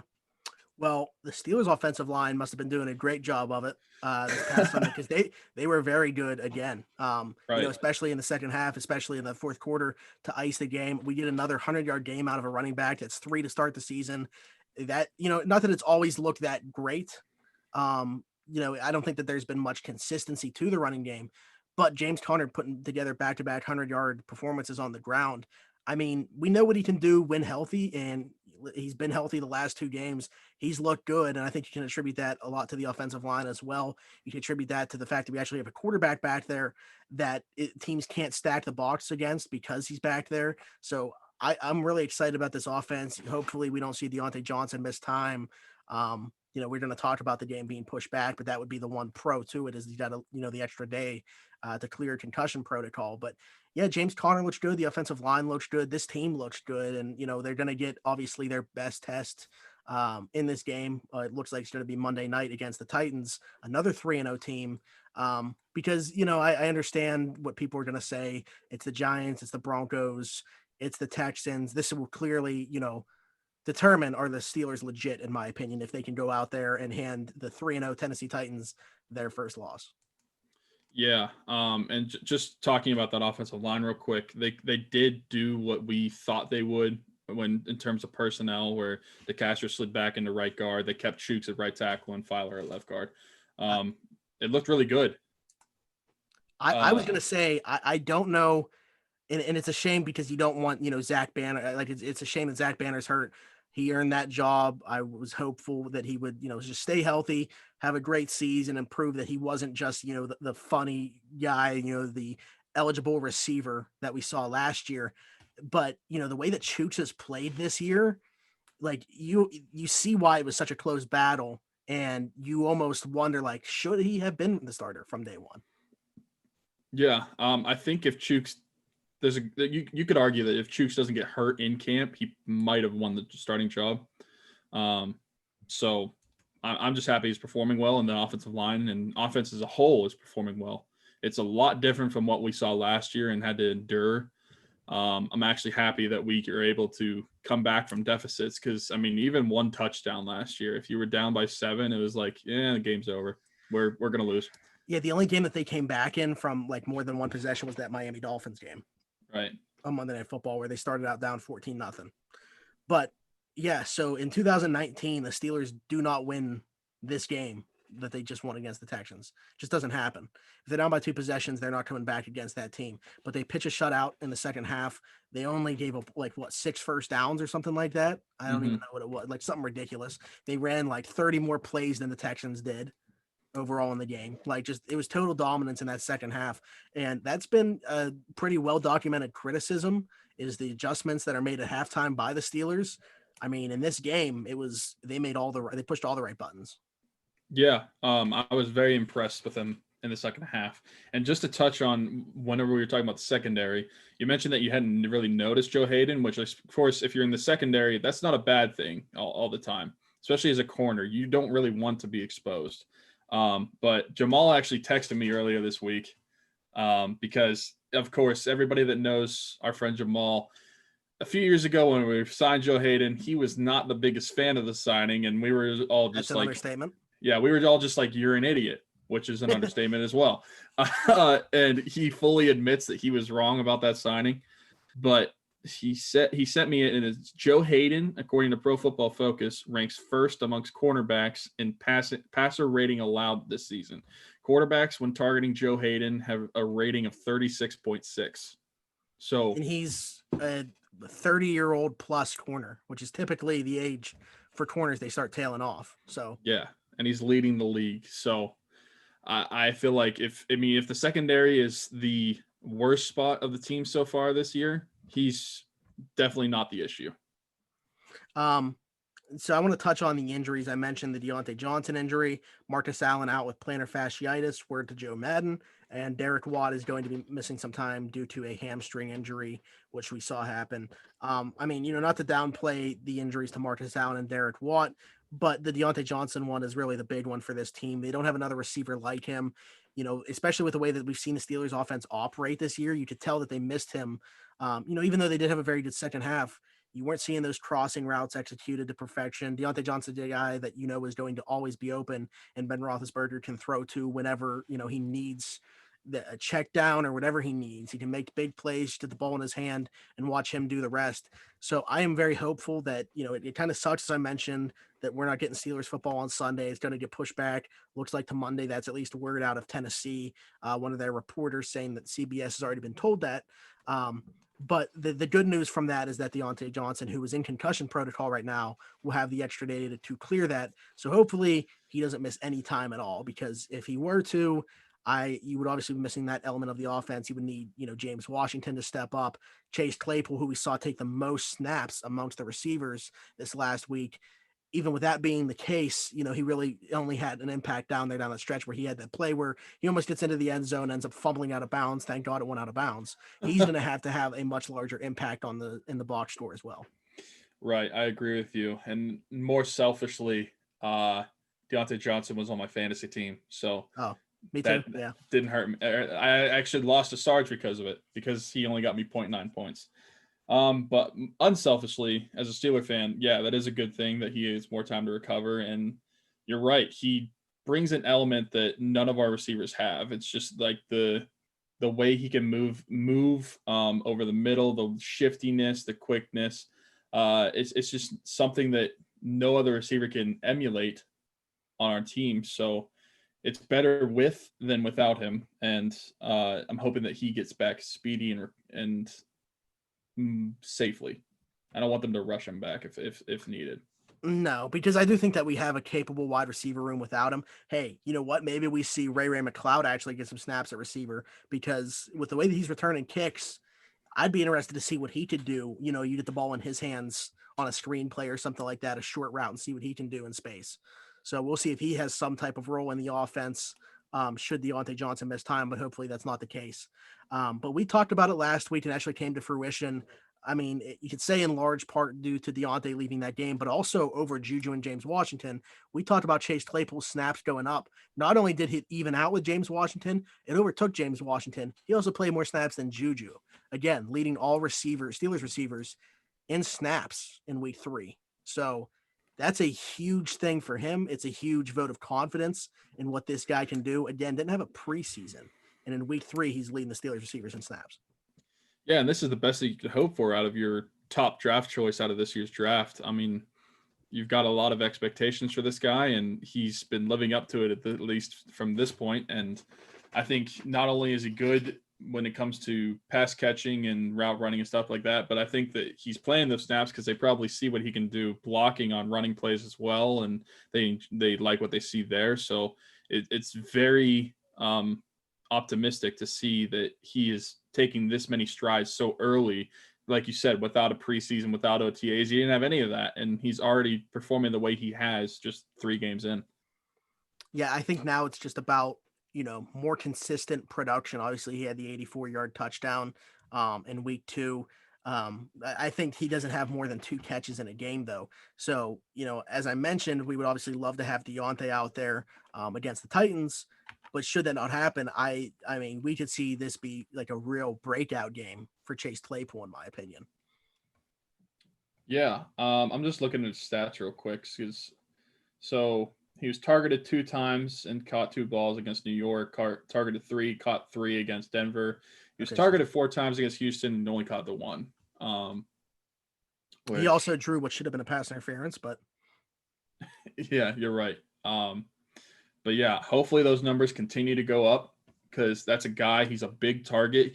He like Deontay, just in a different way, brings a dynamic that you don't have with other receivers with his size and speed combined.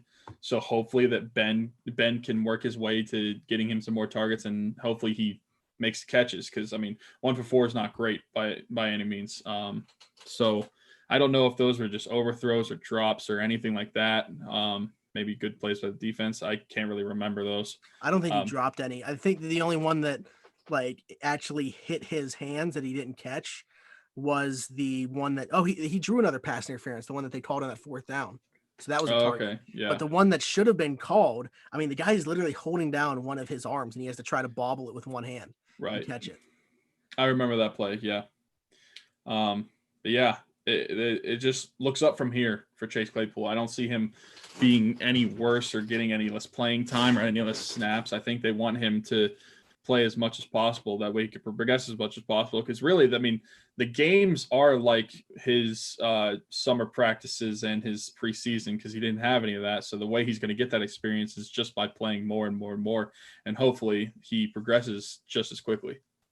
I don't know how the Titans are going to match up with us, but I think one of these receivers is in for a huge day. They let Logan Ryan, Tennessee, to go in free agency, signing a 1-year deal with the Giants. So they're two corner. I mean, Malcolm Butler's been getting burnt this year anyway, but regardless, they're going to have him try to eliminate somebody, and they have a Dory Jackson. Beyond that, that is not a good cornerback group. So, we have 3 capable receivers, not to mention the tight ends we have. Eric Ebron caught his first touchdown as a Steeler this past week. You called it. Also led the team in receiving. And I think that that's a guy that his role in this offense is going to continue to go up, especially when we did get down into that red zone, which is where we saw him catch that touchdown. Yeah, I hope so as well. I'd love to see Ebron get more involved, which you definitely saw. I don't think that Ben was trying to force his hand either. I don't think he was trying to force the ball to him. I just think that's just the way the plays were working out, which worked out in our favor. But especially like you said, down in the red zone, when you have tall guys like Ebron and you got Claypool. I mean, even Juju in the red zone has looked good. So I'm with you. I don't know how the Titans are going to defend this offense. I feel like this game is going to be a very grindy game, though, at least on the Tennessee side of the ball, because I don't see Tennessee's a run-first team, obviously, and the Steelers are one of the best teams in the NFL at stopping the run. So I'm not sure what their game plan is going to be offensively. I don't know if they're just going to be trying to force Derrick Henry to be able to run past us and just keep calling it to him. Because do you really trust Tannehill to win the game with his arm? I don't know. I personally wouldn't, especially when you have our 2020 offense and our 2019 offense. It's going to be an interesting game for sure. I think that like the strength of the Titans definitely plays into what our strength is. So it's going to be interesting to see, head to head, who wins. Is it going to be the Tennessee rushing attack, or is it going to be our defense? Taylor Lewan, their left tackle, is also questionable to play in this game. He's dealing with an injury, so he's going to have the extra day, obviously, to try to get ready too. But that would be a huge loss for them as well, both run blocking and pass pro. So we will see. This is going to be a very good matchup, though. It's going to be the toughest test that we have, even given the weird circumstances that we're going to see leading up to this game. The Tennessee Titans are still the best football team that the Steelers are going to play up to this point. So, but let's talk about just that situation, I guess, in general. Tennessee has a little bit of a COVID outbreak, nothing too serious. 8 people in general, a 9th person, I guess, today because a 4th person tested positive. The NFL has said, when this first came out, when the protocols were put in place, when they said they were going to still go through with the season, we are going to see people test positive. It's going to happen. That's why they have the extra roster spaces added. It's why everything is in place the way that it is. And so for me, I understand, that they're going to be as safe as possible. They're going to, deep cleanse whatever the people that are going to be able to play, they're going to be able to play. I really don't get what the extra 24 hours does for anybody. I don't either. I mean, I'm not really upset about it or anything. I think it's cool because I mean, I would love doubleheaders every week on Monday Night Football. But I don't really. I'm with you. I don't see what it does. I mean, especially if they tested positive this week, it's not like they're going to be able to play in Sunday's game. So I don't see what it does. Especially because I was of the opinion yesterday, before they announced that they would be pushing it back to Monday, maybe even Tuesday if they have to, that it sucks that Titans wouldn't be able to practice all week. They wouldn't be able to meet until Saturday. But I think that it would be better for the NFL to just suck that up and play the game on Sunday than to have to postpone the game. Now, this was before we knew that they were going to postpone it till Monday or Tuesday, but I thought it would be better than changing bye weeks because once you do that, you're affecting more than just those two teams, and you're affecting at least probably 7, 8, 9 teams. I don't know. You have to reschedule all this stuff, and I do not want that. I mean, as much as a competitive disadvantage it would be to not be able to practice all week, I would say the same thing if the Steelers were in that boat. If they had multiple COVID tests, they couldn't meet till Saturday. I would be saying the same thing. So I'm not just saying that bias because they're playing the Steelers. I think no matter what, you try to play the game the week that it's scheduled. And I mean, that's what you have. Like you said, those extra roster spots. You've got the practice squad guys that could come up. I just don't see a reason that they needed to play the game any differently. But I mean, Monday night's not a big deal. I don't really care that they're pushing the game back 24 hours, but it doesn't really I feel like it doesn't do anything if the guys aren't going to be playing in that game anyway. Yeah, I guess the only thing is it's going to shorten the week for the Steelers and the Titans before we go to play Philly at Heinz Field, which we'll see if there's fans at that game for. But yeah, I guess, I mean, I get the whole incubation period. So people could have it in their system, but won't test positive yet. And maybe they will, Saturday or Sunday or something like that. And that's why they are just giving the extra day for additional testing or whatever. I mean, but in my opinion, like you said, I just don't think, and not that the Titans, necessarily did anything wrong. This could have happened to any team. It just happens to be them. But you're also now putting the Steelers on a short week for something that they literally had no part in. And they didn't, they obviously didn't ask for this to happen.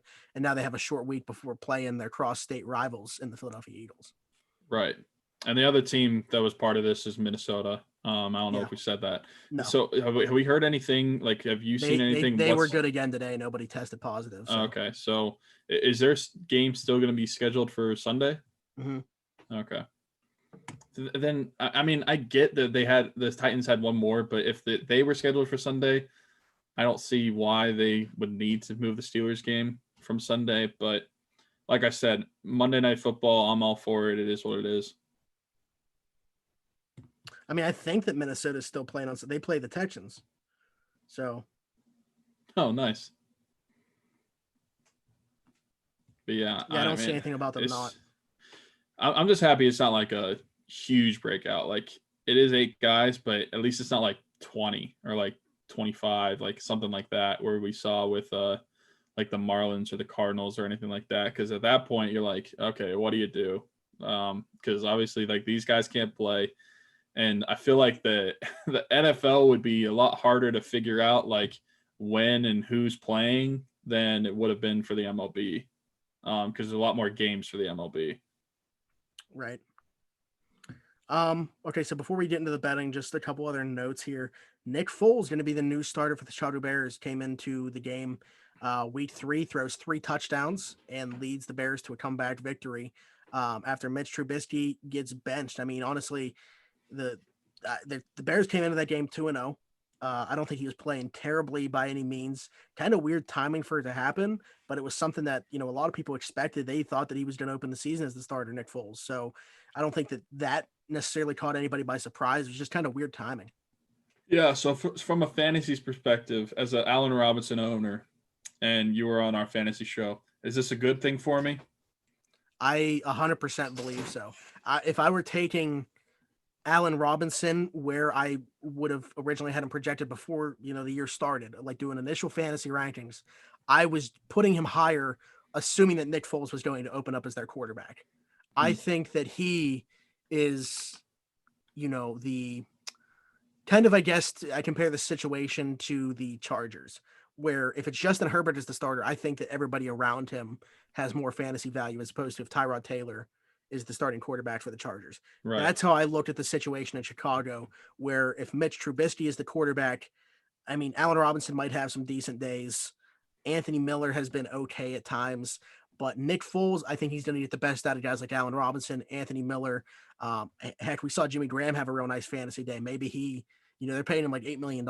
So maybe they try to get more out of him and rejuvenate him and try to get him back to the Jimmy Graham of old. I don't know. But especially for their number one target, a guy like Allen Robinson, I do think that this is a very good thing. I think that they'll be much better in the red zone because if any defense gets Mitch Trubisky to roll left, that down is automatically over because he's either taking a sack or throwing the ball away. Yeah, and as a franchise and as a fan of that franchise, you just got to be killing yourself just thinking about trading up to take Mitch Trubisky and you passing on Patrick Mahomes and Deshaun Watson. I mean, that would just be eating me alive. Yeah, I mean, even so, I knew a little bit about Patrick Mahomes going into that draft, but I know that there was like a lot of question marks about him too. Like he was a very high variance guy where we know how high the ceiling was, but the floor was like rock bottom. No idea what Patrick Mahomes is going to be in the NFL. But Deshaun Watson, to me, like even going into that draft, I felt like he was the best quarterback prospect. Mitch Trubisky, a guy that was like a 1-year starter at UNC, didn't know what a hard count was before he met John Gruden for the Gruden's QB thing. I mean, I don't know where this guy came from, but I mean, he had shown flashes too. I mean, he had the one Pro Bowl season. So, which is crazy. yeah. But yeah, I'm with you on that one. I think the biggest question, at least going into that draft, was why didn't they take Deshaun Watson? And obviously they made the wrong choice. So that sucks. But obviously Kansas City is loving Patrick Mahomes because they put a beat down on the Ravens the other night, and it was great to see. It's the last thing to talk about before we get into the betting stuff. Monday Night Football, it was supposed to be, the game of the year. I wouldn't say that it necessarily lived up to that, but it wasn't Kansas City's fault. I mean, Baltimore just did not play a good game. And I don't want to say, and this doesn't take away from Baltimore as a team overall, in my opinion. I think that Kansas City just laid out the blueprint, though, for how to beat the Ravens. And the thing is, though, not everybody has the horses to do it. They don't have the weapons that Kansas City does to beat them. But if you can get up on them by a couple possessions and take away the running element of their game, that eliminates what the Ravens want to do. You make them play your style of football. They are not good at adjusting to that and playing that type of football. I'm not, like Big Cat from Barstow, I call them frauds. However, I do think that for a very good football team, they're relatively one-dimensional. Oh, for sure. I mean, I wouldn't call them frauds either, but I think there was some substance to what he was saying. They're 0-10 whenever they're down by 10, like 10 in the game. And I'm assuming that's as Lamar is the quarterback. But they're 0-10. They've lost 10 games with him as the quarterback. Think about it. They were 14-2 last year. That was his first full season as the starter. Even if you're including the playoff loss to Tennessee and this loss, that's only 4. Maybe, I mean, because the last year that Flacco was there. Maybe they're including Flacco as well. Maybe it's the last year that Flacco was there where Lamar was on the team, but he didn't play until like that playoff game where they put him in or whatever. Yeah. I don't know, but I think that's what he said. Maybe I'm wrong. Either way, the record is terrible whenever they're down by 10, and it's good whenever they're up by 10. Yeah, I mean, because that's the way that they want to play. They want to pound the rock. They want to run the football. And if they're down by 2 possessions, they can't do that. They got to throw the ball. Lamar Jackson throws for 97 yards in this game, and 40 of that came in garbage time. So there was no passing element to their game on Monday night. It's wild to me that they even were within 7 points there to start that fourth quarter after throwing that touchdown as the first play of the fourth quarter. But yeah, to me, that never looked like a good football game, and the Chiefs just outclassed them, in every single way. And think about it. I'm not going to say that this means that, the Steelers, they're going to go in and absolutely beat up on the Ravens. But I think that most people would agree that we have a better defense than the Chiefs. And our front seven, I would say that the Ravens offensive line has taken a step back from last year. If we can get after Lamar and kind of do the same thing that the Chiefs did, get him out of the pocket, but, kind of run a QB spy, make sure he doesn't get out of the pocket, collapse that, get after him. If we can go up by 2 possessions, we can get in a very similar situation as the Chiefs did, which is why I think call me a homer, say this is a hot take, whatever. And I'm not 100% saying that the Steelers will beat the Chiefs either, should they match up at some point during this year. But I do think that the Steelers, if on their A game, match up better than anybody against the Chiefs, and they would have the best chance to beat them. Not what I thought you were going to say. I thought you were going to continue with the Ravens. No. But that is something. I could definitely see where you're coming from with that. Although I will say, with the way our secondary has performed so far, that passing attack would scare me a little bit. But when you're in terms of the Ravens, I would love if the Ravens had to pass on us the whole time, because I mean they've got Marquise Brown, and Mark Andrews, but they did not play well in that game, especially Mark Andrews. He hasn't been good this year, to be honest. Yeah, I know. I have him in fantasy. Sucks. But after that, you've got Willie Snead, and you got Boykin. There's not a lot there at wide receiver, so he doesn't have a ton of help. So I would love to see the Steelers just be able to stuff the run, keep him in the pocket, and just make him beat him with his arm, because I just don't think that's possible until he proves that he can do that. I just don't think it's able to happen. Yeah, I saw somebody say, yes, the Ravens are a very good football team, but it's hard to take them as a legit contender when their wide receiver 2 is Willie Snead. I mean, yeah. I mean, they have Devin Duvernay, who they drafted in the 3rd round, but they're pretty much just using him. He returned a kickoff for a touchdown in that game, their most explosive play. But yeah, I mean, there's not much of an aerial attack, and if you get them to the point where they have to throw the football, they're gonna struggle. And getting back to my point about the Chiefs, that's why I specifically said, if we are at our best, then we match up best against Kansas City. Because yes, if that secondary plays like they have for a good portion of these first 3 games, then Patrick Mahomes is going to absolutely pick us apart, and we're going to get into a shootout, and I don't like our chances should that happen. But Right. If the Steelers play their best game and keep Pat Mahomes off the field, run the ball, we've seen the way that we can run the ball this year. Offensive line's playing very well to start this season. Obviously the presence of Ben Roethlisberger doesn't allow teams to stack the box. We have weapons across the board on offense. If we can keep Pat Mahomes off the field, and then when he is on the field, put him in a position where we know he's going to throw the football, they don't have the option to hand off to Clyde Edwards-Helaire or run any, short routes. They got to attack down the field. If we are at our best, maybe we see a Minkah Fitzpatrick splash play if that should arise. I think that Steelers just at their best match up as well as anybody against the Chiefs. As the Ravens at their best, I'm saying the Steelers at their best match up better with the Chiefs as opposed to the Ravens at their best. That's what I'm getting at. Yeah, and I will say, just to talk about the Ravens a little bit more. So for those who listened, I picked the Steelers to win the division this year in our predictions, and I said that they would do it by 2 games, saying that they could sit their starters in week 17. And obviously we saw the Ravens are more human than a lot of people think when it comes to this division, because some people, Colin Cowherd, think they're going 16-0. Obviously that's not happening. But since you made that statement, I'll make a statement of my own. I think the Steelers are going to sweep the Ravens. I think they're going to go 2-0 against them. After that game, if you can stop the run against the Ravens, it is easy to win the game. Well, I won't say easy to win the game, but it's very winnable. It makes it hard on the Ravens to win the game. It doesn't make it hard on yourself. So with this defense that the Steelers have, I trust them to be able to stop the run enough and contain Lamar Jackson. I think they're going to sweep them. Well, we were talking to the guys from Crowworthy, and they're doing those audiograms now. They want us to throw out some hot takes every once in a while. I think we just found one of ours for the episode. Right. I mean, I genuinely think that after watching the game, I'm thinking of our defensive line, our linebackers that we have. I just don't see them being able to run like they can on other teams. I mean, even the Chiefs did very well against it. And I think we're better, like you said, we're better than the Chiefs on defense, especially in stopping the run. So I think with that, if you're making me say, do I think Lamar is better or it can beat us with his arm compared to this offense with Ben Roethlisberger? No, I don't think so. So I think they're going to go 2-0.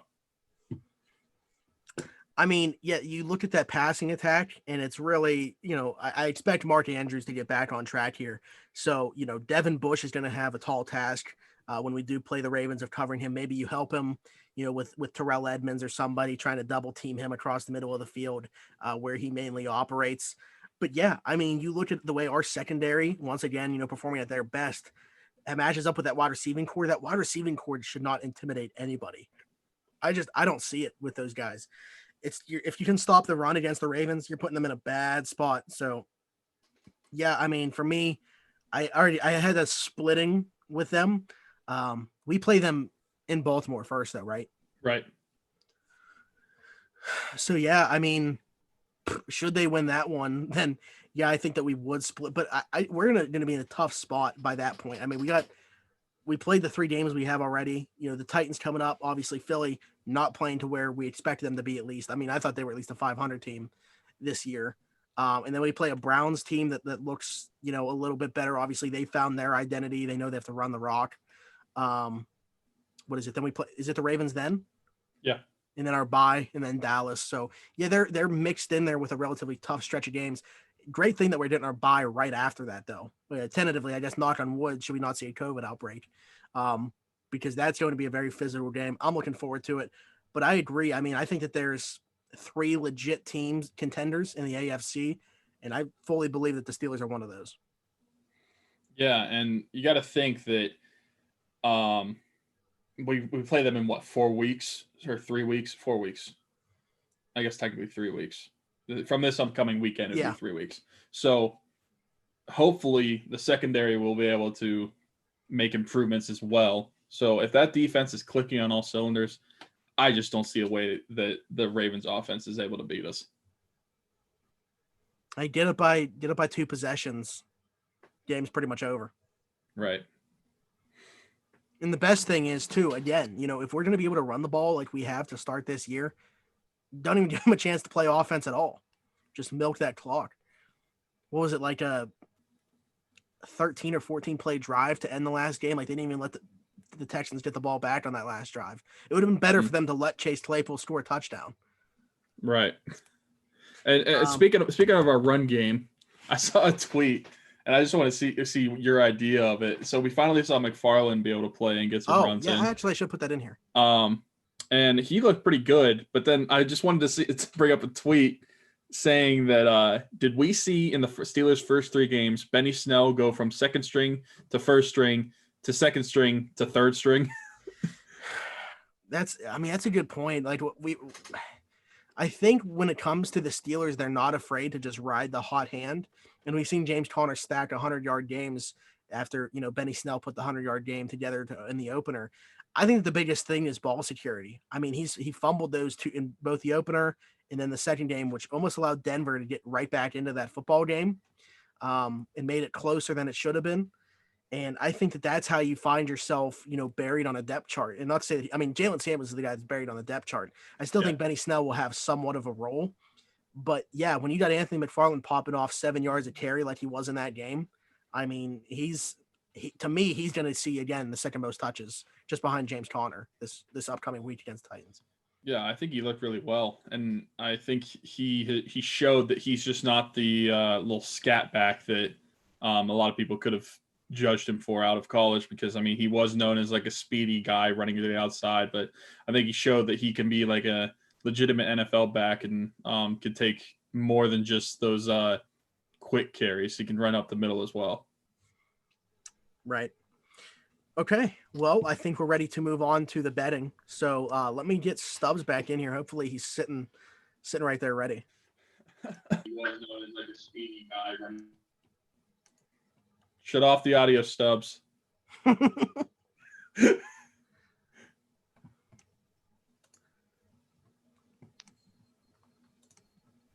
Oh God. Oh, is that a pen in your ear? Oh yeah, I have notes too. All right. By the way, the Steelers could beat the Eagles on one day's rest. Yeah. Also, Smitty, we were asking our YouTube comments. My mom's in here. How do we remember all this information? You know that's my mother, right? That's a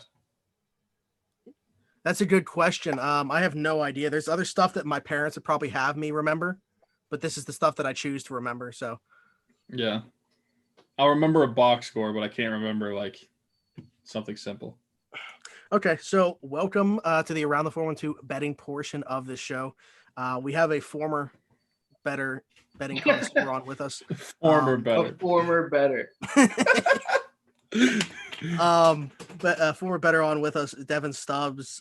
We every time that we do this, we find out that he's kind of going against what we're picking. So now I feel like this week we have to have something go right.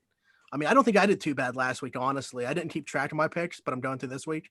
But last week, looking at it, I mean, the Dolphins win. The Dolphins money line hits Thursday Night Football. I know I picked the Packers money line Sunday Night Football, Chiefs money line Monday Night Football.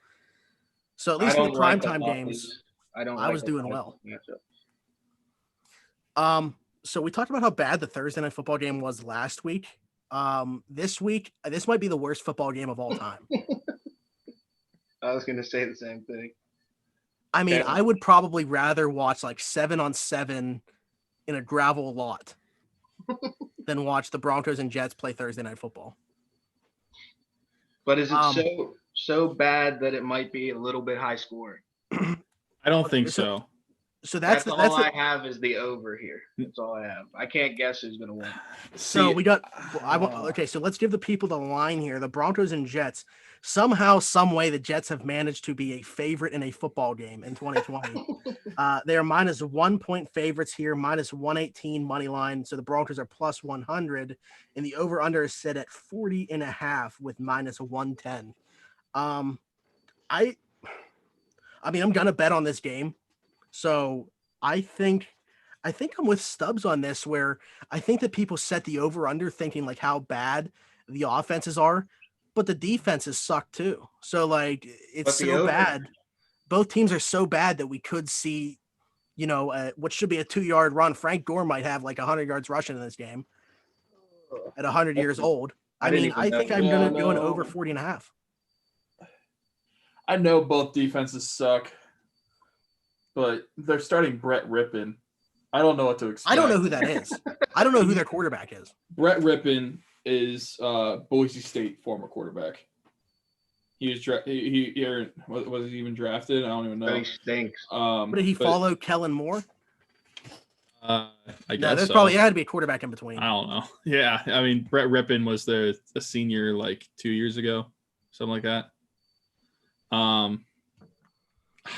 I don't know what to do with the total just because I feel like it could be high scoring because they both suck, but it could be low scoring because they both suck. So I'm just gonna go -1 with the Jets. I really think they're gonna win. Wow. Yeah. Okay, so here's my thing though. Did Jeff Driscoll get hurt, or are they just choosing? Dude, I have no clue. Because if he were the starter, I'm thinking Denver's probably favored in this game. That's what I would think too, but I have no idea. I mean, let me look it up. Didn't they take him out in the fourth quarter last week? Did they? I don't know. They're getting blown out by Tampa. Maybe he looks so bad, but still, I mean, didn't look that bad against us. Once again, I'm not even sure that this other guy even plays football. It just says Broncos. It just says Broncos named Brett Rippon to start. Jeff Driscoll could also play. Where's Blake Bortles in all this? I have no He's idea. probably just like a field crew guy. They're like, hey, could you throw a football? Okay, so I got over under 40.5. Stubbs, you took over 40.5 as well. Yeah. Well, it was at 39.5. Now it went up 40.5. Oh. So now I don't know. So that 1 point might. I literally hate this game, and I'm just picking the Jets -1. Are you planning on actually betting on this game? Me? Yeah. Yeah, of course I will. Well, I would Well- just do money line. Just Well, I wouldn't do money line just Oh because. no, yeah, you're right. Yeah. Better odds. But and at -1, you might, if you're picking the favorite, you might as well take the spread. Yeah. But I don't know. The Jets are due. I feel like this is the best opportunity they have to win the game so far. So I'm taking it. I'm rolling the dice and going for it. Okay. The Cardinals and Panthers. The Cardinals coming off that disappointing loss to the Lions. They still are 3.5-point favorites in this game, though. Minus 174 on the money line. The Panthers plus 146. Over under set at 51. I did the Cardinals minus 3.5 on this one. That's what I'm doing as well, especially at plus $100. We're all in agreement. I think that the odds are too good on this. I think coming off that loss against Detroit, Kyler Murray finally coming back down to earth, but I think they're going to be pissed off after that loss. They get back in the win column here. I like them to win by about a touchdown. Yeah, I lost out on some money on them losing to Detroit, though. Yeah, that was like a field goal as time expired, too. Yeah. I mean, the Lions, though, 10-6 in a playoff win this year. The Ravens and the Washington football team. That's still, I hate reading that when I'm looking at betting. Washington football team. Baltimore minus 13-point favorites here. Minus 750 money line. The Washington football team plus 530. Over under set at 45.5. If I didn't quit betting, I think the Ravens are going to be furious. So I took the minus 13 and I'd parlay it with the over. I think they just come out. I think they scored 35 themselves. Also, no Chase Young for Washington, it looks like, which is absolutely massive for them. I believe Matt Ioannidis is also hurt on the defensive line, which is the strength of that football team. When healthy. Odds are actually the same whether you go with the minus 13 or the over or under, both minus 110.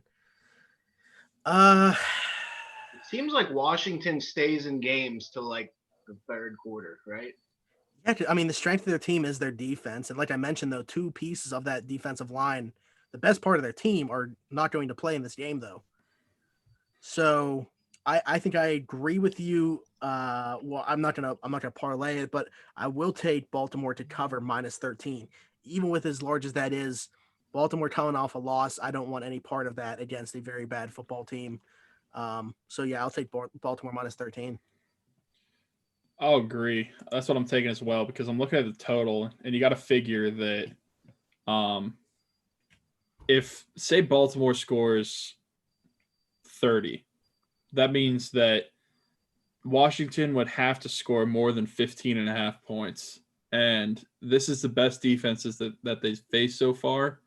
So I don't really trust happening. What's Washington's offense averaging a game right now? That's what I'm curious about. Dog, you're asking me a lot. They scored 20 last week. Yeah, they scored 20 on the Browns, before. 15 on the Cardinals, and 27 on the Eagles. 27 on the Eagles. Sheesh. If the Eagles suck. Yeah.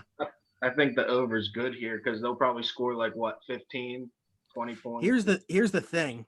They're absolutely like they're going to be losing by 2 possessions, and then Baltimore's going to be sitting back, and Washington's going to get some cheap touchdown at the end of the game that will help it hit the over.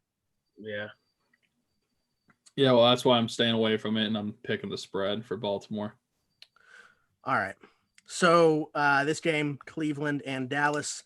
Dallas at home, minus 4.5, minus 225 on the money line, plus 190 for the Browns. Over under sit at 56.5. I hate this one. I wrote down both teams hate winning. That's all I have written down. Give me the Cowboys minus 4.5. Cowboys at home. I don't like the total. I don't know that it'll hit the total. I don't trust the Browns enough to win this game, or I'm going to say that Cowboys win by a touchdown. So I think that I'm with you, and I've mentioned it a couple times already, and maybe I'm overestimating the power of coming off a loss and being pissed off, because I've mentioned it with the Ravens already, and I've mentioned it with the Cardinals, but I'm doing the same thing here with the Cowboys. The way that they lost to the Seattle Seahawks last week, they're getting Tyron Smith back at left tackle, which is absolutely huge for them because their offensive line was terrible in that game. The Seahawks got pressured rushing 3 guys to end that game where Dak threw an interception in the end zone. for that reason, at home, I will take them to cover -4.5. I don't think Cleveland is built to play from behind. They're a run first team. I think if it's a close game, that Cleveland could do very well here. I don't like that over just because I don't trust Cleveland's passing attack. I think that they can run the football with just about anybody, but to be safe, I'm just taking Dallas to cover 4.5 here. Yeah, I think it's gonna end up being like the Seahawks game, just in Dallas's favor.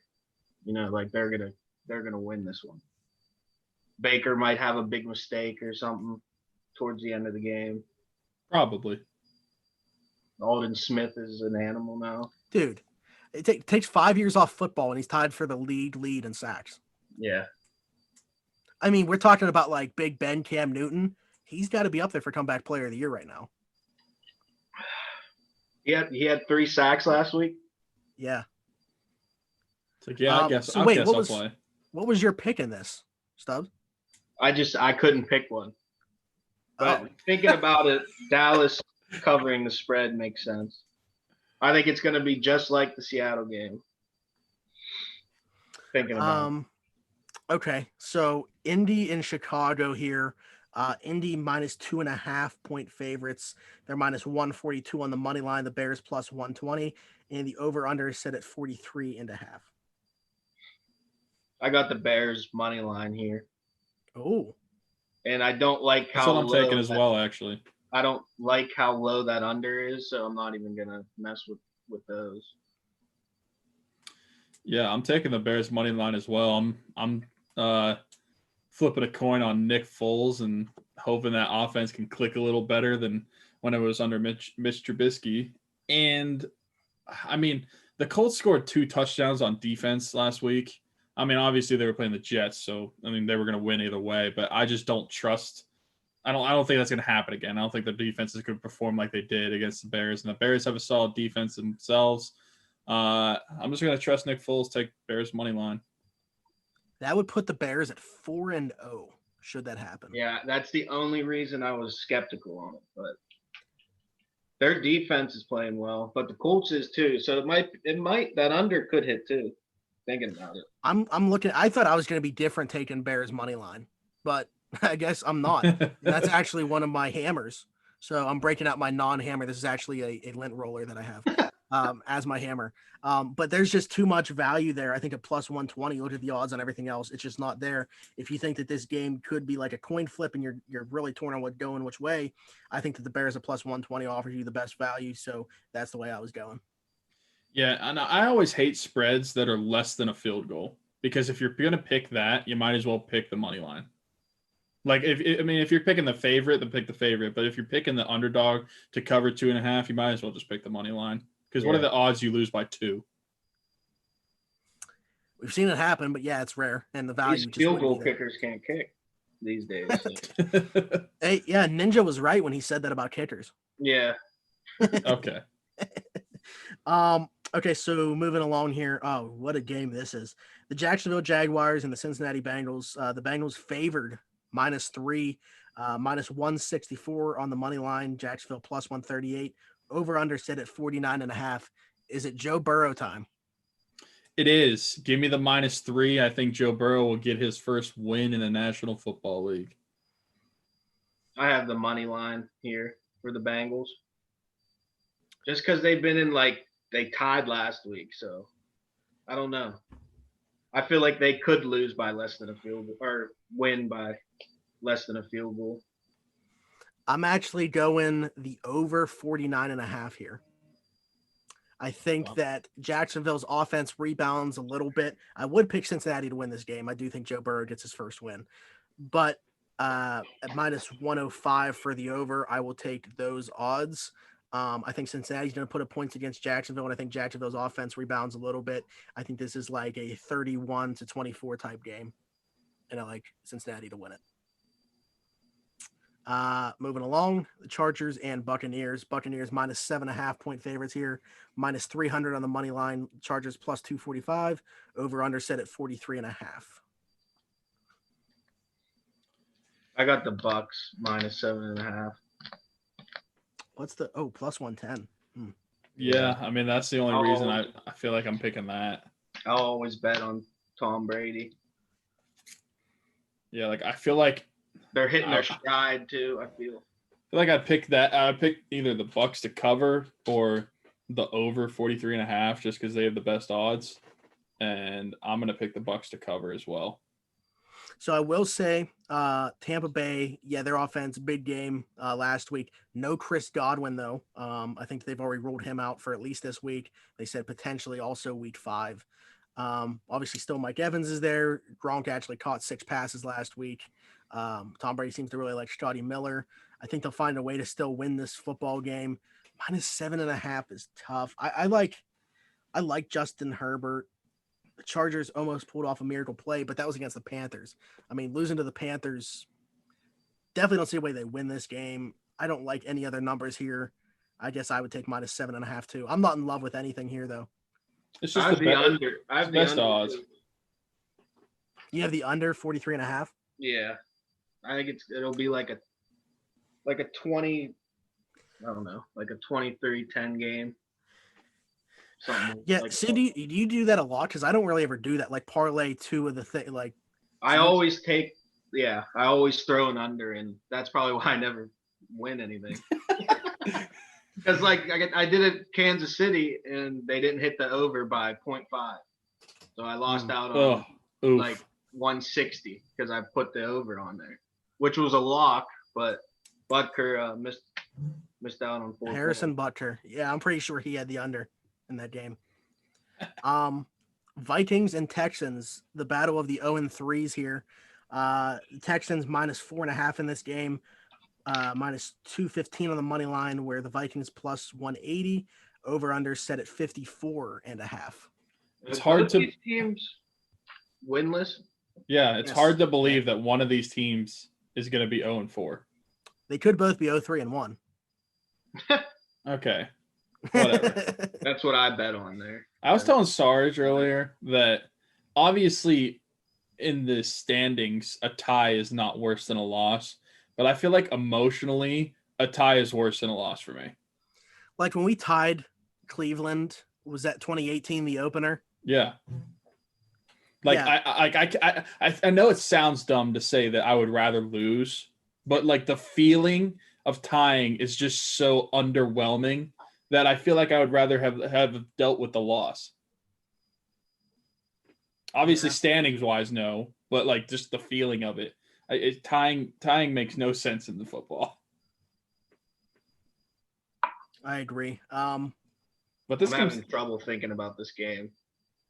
yeah, I'm really stalling my pick. Yeah, I wish that one of these teams had a win already. I have no way to gauge them. Who have the Vikings played? The Packers and the Titans for sure. I'm not sure who their game was in the middle. It was the Packers week 1 and the Titans week 3, I believe. Colts. They So lost. to the Packers. Colts. I mean, they both had pretty tough schedules. Packers, Colts, Titans for the Vikings, and Kansas City, Baltimore, Pittsburgh for the Texans. Man. Honestly, just because Houston -4.5. yeah, that's what I'm picking, and the only reason is just because I like and trust Deshaun Watson more than Kirk Cousins. Kirk Cousins stinks. I don't know what to make of that total. Money line's not worth it. I mean, it is if you're picking the Vikings, but I'm going to pick Texans. Yeah, the total that I have in my mind for this game would miss by a half a point. Because I'm thinking like 30-24.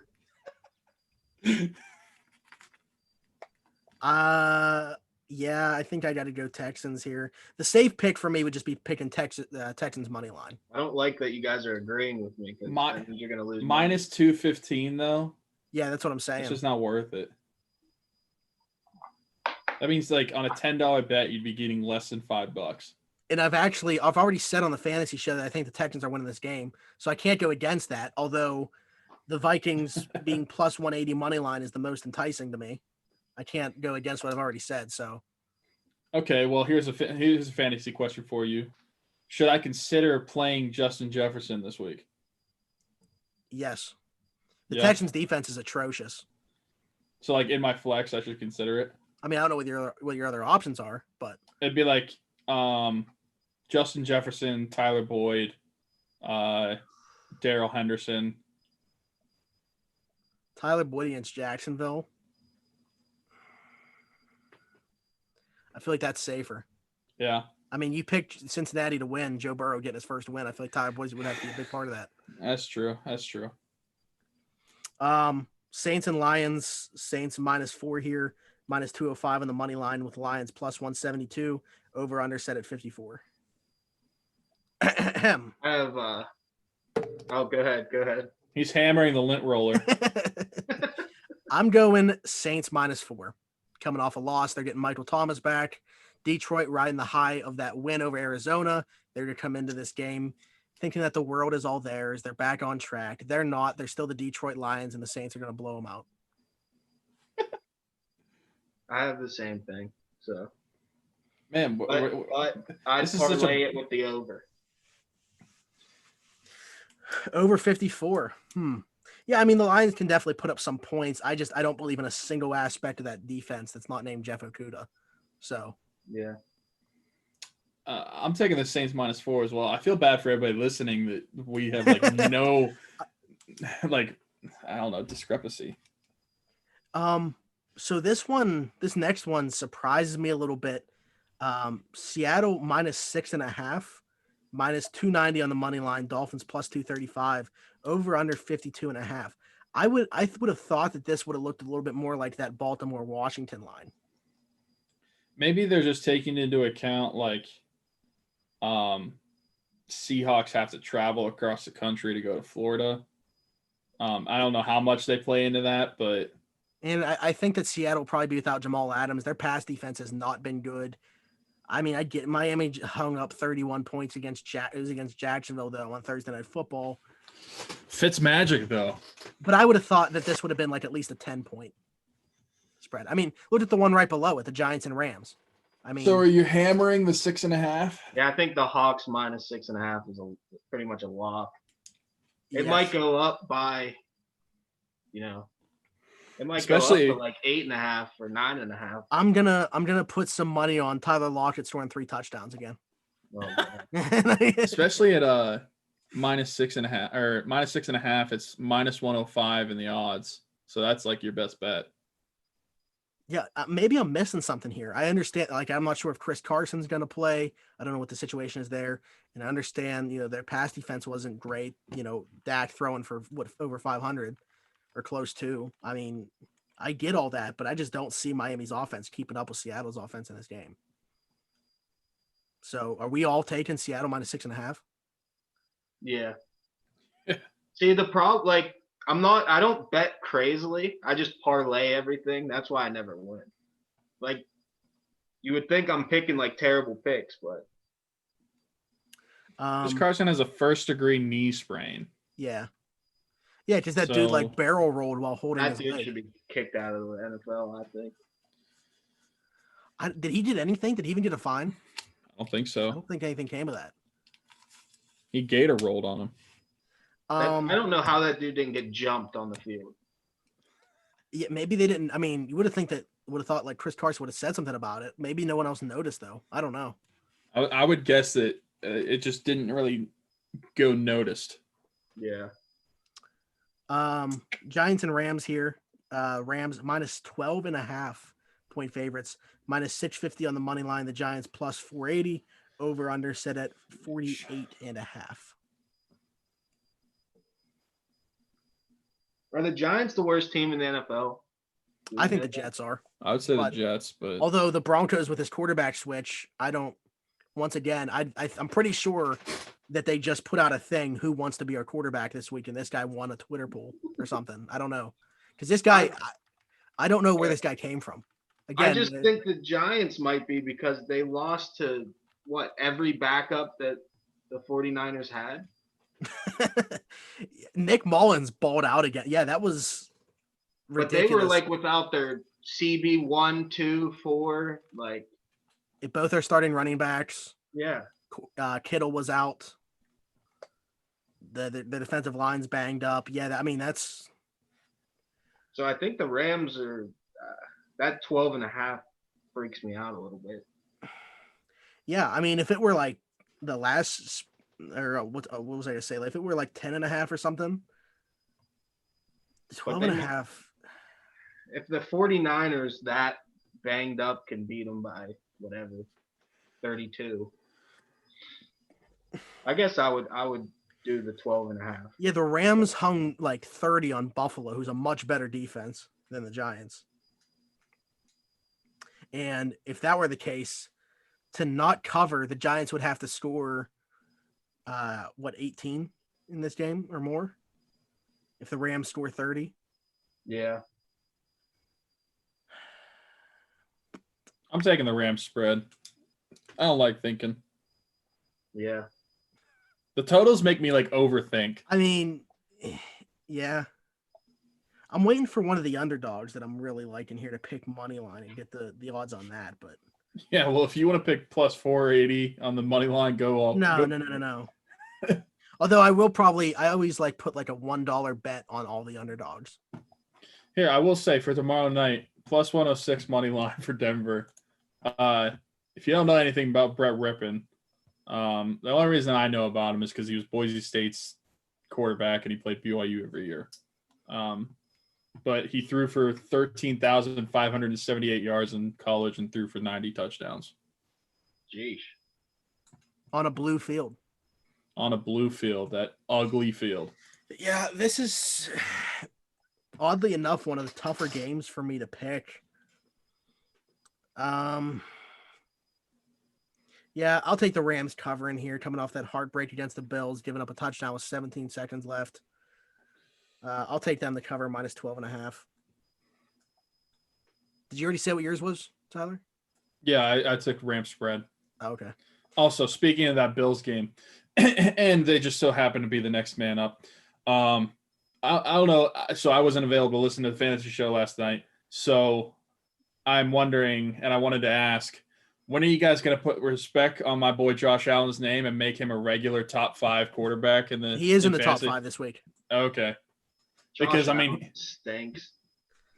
Maybe in real life, but not fantasy. He's like the number 2 quarterback. Even in real life, his last 14 games, going back to last year, 33 touchdowns to 3 picks. Yeah. Do they have the easiest first 5 games ever? This season? I mean, Jets and Dolphins, but I don't think – I mean, the Rams aren't bad. They're not bad, but then I don't think the Raiders are good. Is that – oh, that's who they play? Yeah. And then they play the Titans. And then the Chiefs. Yeah, so I mean, we'll find out. They have a 3 out of 4 stretch where they're playing Titans, Chiefs. They play the Jets in between, but then they play the Patriots. And then the Seahawks a week. And then the Cardinals. So we're going to find out real quick if this is legit. Yeah. Listen, I don't care if he's good in real life. Like if he's good winning games, I care if he's good getting points in fantasy. And he's like the number 2 quarterback right now. So yeah, because he adds like 50 yards with his legs. And he had a rushing touchdown this past week. He threw for 4 touchdowns and added 1 on the ground. Okay, so those Bills, led by Josh Allen, they come into this game against the Raiders -3, -174 on the money line. The Raiders +146. The over-under here is set at 52.5. I have the Bills -3 and the over. I'm going to do opposite of you. I'm not going to take the Raiders +3, but I'm going to take under 52.5. I feel like it could go slightly over that, but I like the odds better at -105. And I think the Bills defense is solid enough. I mean, I know the Rams put up numbers, but the Raiders aren't the Rams. So yeah, under 52.5. Darren Waller got absolutely shut down against the Patriots. I'm curious to see if he bounces back here. Probably going to see a good bit of one of the better safety duos in the league in Poyer and Hyde, and also Edmonds, their middle linebacker. I like Buffalo to win this game, and I think it's by more than 3, so I'm going Buffalo -3 as well. Yeah, I think that's the only thing I'd do with that game. Patriots and Chiefs. Chiefs 7-point favorite here, minus 330 money line. Patriots plus 265. Over under is 52.5. It's in Kansas City. Yes. -7 is plus 100. Give me that spread.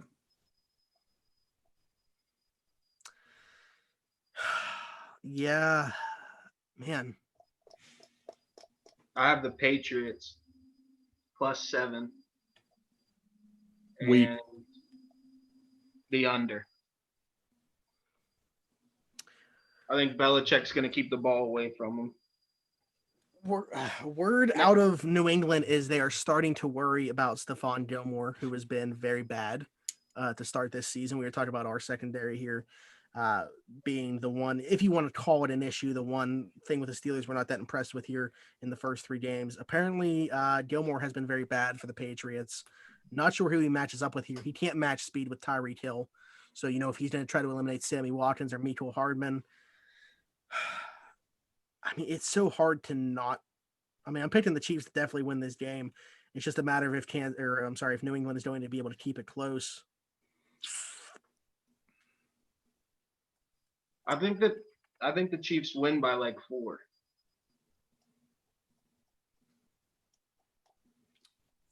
I don't like Tyler mentioned, plus 100, -7 as opposed to minus 120 if the Patriots cover.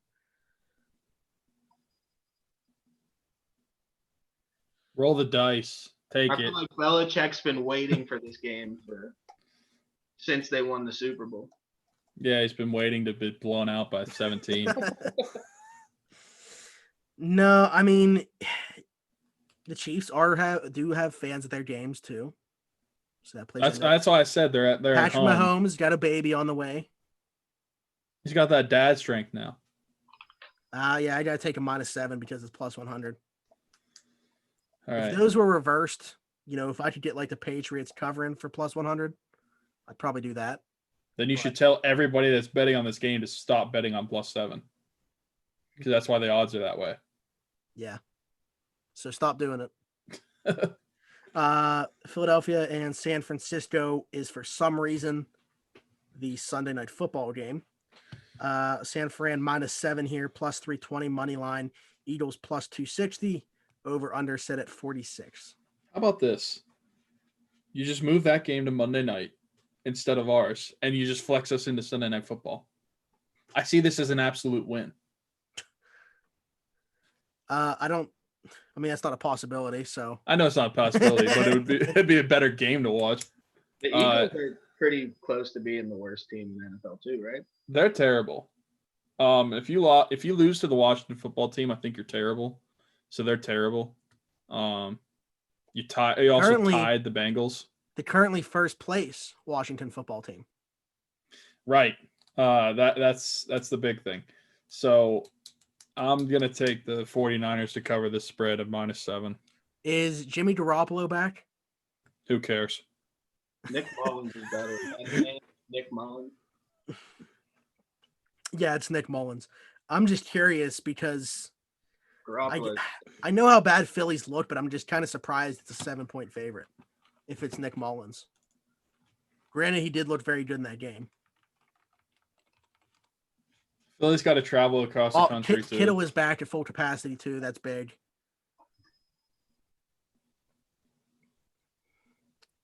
No Jimmy Garoppolo at practice today. Doesn't say if he will be available Wednesday this would week. typically be the off day anyway, though. Yeah.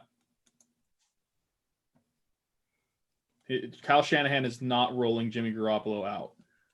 Going back to now, I feel like you just pick an over or under on this one. Yeah, going back to the thing with like the Vikings and Texans. Not that I think that the Eagles are a very good football team or anything, but 0-4. Oh, I'm sorry, they tied. So 0-3-1.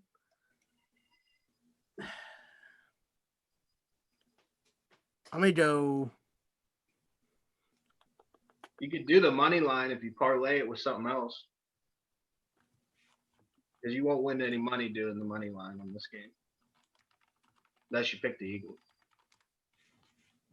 No, I think that they're not going to win. I'm gonna go. over 46. And that's it. Okay. What was So- yours on this? -7. -7? Yeah.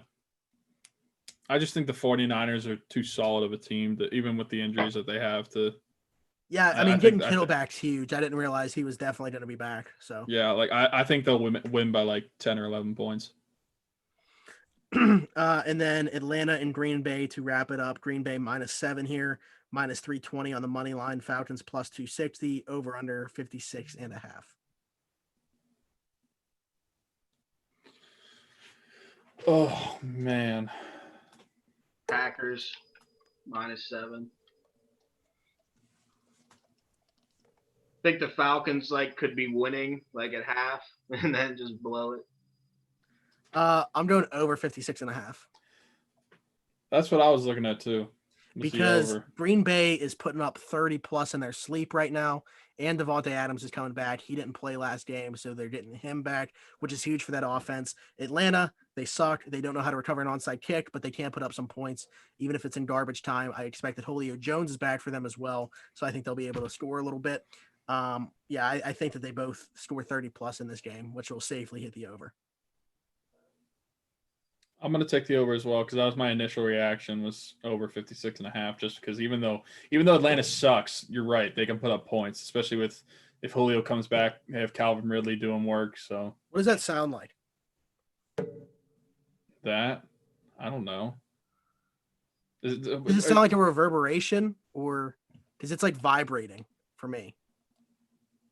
Do it again. I mean, yeah, a little bit. All right. So what do you got on this? You got the over. Yeah, over 56.5. Although I would I like if I do a same game parlay, I would pick -7 and the over. Atlanta right now, actually, I saw that somebody put up like a standings thing for the entire NFL. I don't know if it's like based off strength of schedule too, or the lowest point totals or points against. I don't know, but Atlanta actually has the tiebreaker, so they would be picking number one right now. So you could say they are the worst team in football. Do they draft They're Trevor the Lawrence? worst team in football these days? Huh? Did you say the Falcons are the worst team? I mean, no, like I don't believe that. I don't think by the time the season ends that they are, but technically they are right now. Yeah. Their coach has to get fired, right? Yep. Soon. I would imagine. What does their schedule look like? I think it's going to be this season, for sure. I think they're going to lose the Green Bay, which would drop them to 0-4, and then they got the Panthers, which they'll probably win. Oh God, Panthers, Vikings, Lions, Panthers. They could win Broncos. They could win some games in there to save his job. End of the year though, Saints, Chargers, Bucks, Chiefs, Bucks. 2 times in 3 weeks they play the Buccaneers. They play the Saints twice in 3 weeks. Sheesh. So where are you going on this? Talking about me? Stubbs. Packers Stubbs. -7, and I'd parlay the over with it. Yeah, anybody that doesn't go over here is a stooge. You're wasting. You're missing out on money by not picking that over. You could I even mean- throw in like Rodgers passing yards over whatever it is. Oh, I mean, yeah. If we were talking about like player props on here, that's what I've been doing mainly for the last couple of weeks, is player props, player prop parlays to be exact. I missed out on $250 on Monday Night Football. The only thing that I didn't have right was J.K. Dobbins over 26.5 rushing yards. They even won carry for 6 yards, but he led the team in receiving.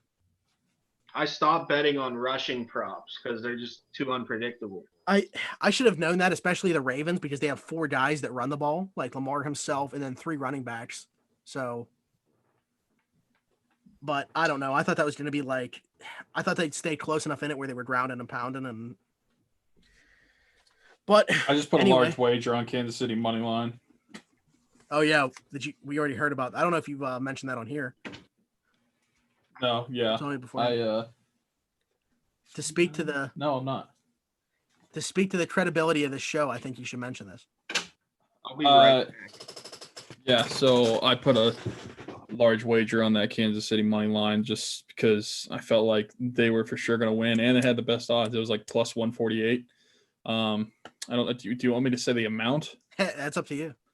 I put $550 on that Kansas City money line. Payout ended up being. Let me just check real quick. I can check. That's what we're here for. Let me log in to this John real quick.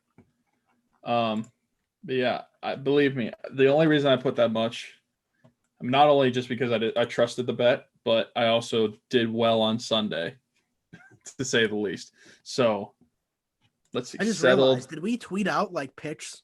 I don't think we did. I don't think we did on Saturday or Sunday. Dang it.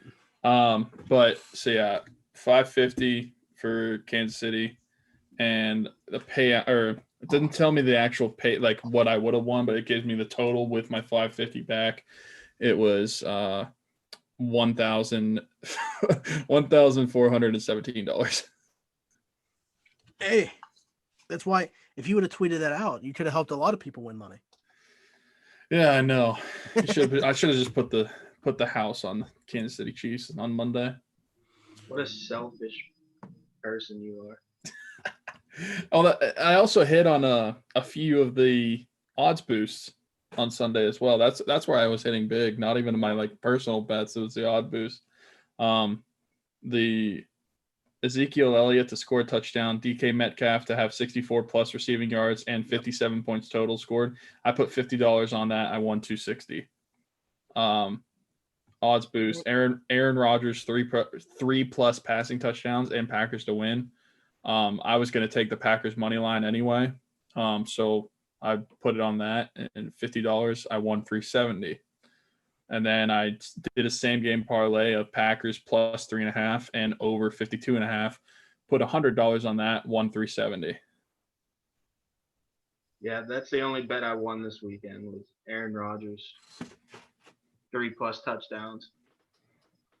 Yeah, I'm like a plus 170 total in my FanDuel account. Like forever? Yeah. I'm gonna show you mine real quick. There was somebody on Twitter I saw that's like hundreds of thousands of dollars negative. We were at Christian's uncle's house, and this guy lost $1.6 million or something altogether since he's had that. He was betting nuts. $1,000 4 different times. But he'll bet on he'll put 500 on like ping pong. So now, when he says he lost that much money, he's also, he wins and loses. So it's not like he just puts $1 million on something. Yeah, I feel like the vast majority of my losses are off of my winning totals.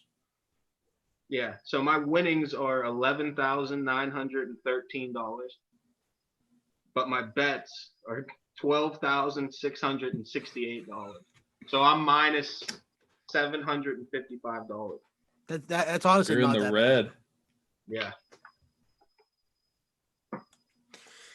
All right, well, I think that about wraps it up.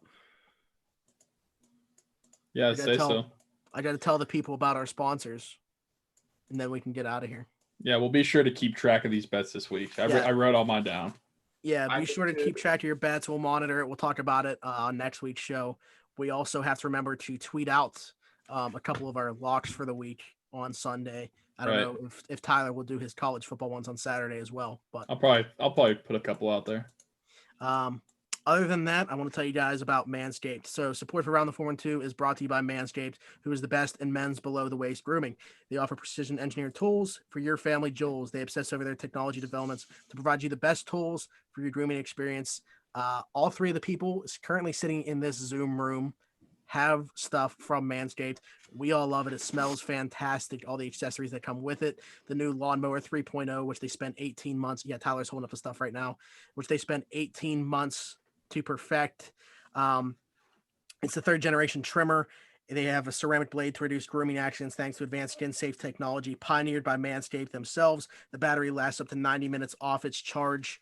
It is waterproof, so you can use this thing in the shower. One of the coolest features about it has an LED light which illuminates the grooming area for a closer and more precise trim. It's got a 7,000 RPM motor with quiet stroke technology, and the charging stand is USB. You can plug it right into the wall. So you can get 20% off by using the code 412 at manscaped.com. Again, that's code 412 at manscaped.com. Put all your stuff in a cart, check out, use code 412. That gets you 20% off, plus it ships for free. What do you think your favorite thing is, if you had to say? Me? Yeah. The ball deodorant. I think I said that on our last episode too.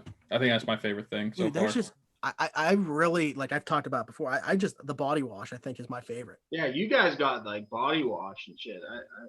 Did they Body just wash and cologne as well. Yeah. I bet their cologne smells fire. Mm-hmm. I use it every day besides Sunday. Does it Or whenever the smell Steelers like play. the deodorant, the cologne? What about it? Does the cologne smell like the? Oh yeah, the stuff all smells the same. It's like across the board, it's a very distinct scent for them. That's what we were saying. It's just like so different than any other products. So that's for your hair down there, and then for your hair up here, you can go to Keats Barbershop, which is located at 180 Brighton Avenue in Rochester, PA. He's open 11 to 7 Tuesday through Friday and 9 to 4 on Saturday. And every Tuesday, he does $5 off for military personnel, first responders, and nurses. Again, Keats Barbershop, 180 Brighton Avenue in Rochester, PA. So it's been a fun show. We'll see where the bets go this week. We'll see how much money we lose. Thanks everybody for tuning in to this episode of Around the 412, brought to you by Crowworthy, where winners are serving winners coast to coast with sports, gambling, and more. Don't forget to follow us on Twitter at Around the 412. Follow them at Crowworthy. Visit the Pittsburgh City page at crowworthy.com for podcasts such as this one, blogs, and much more. Thanks again for coming on, Stubbs, and we'll talk to everybody else next week.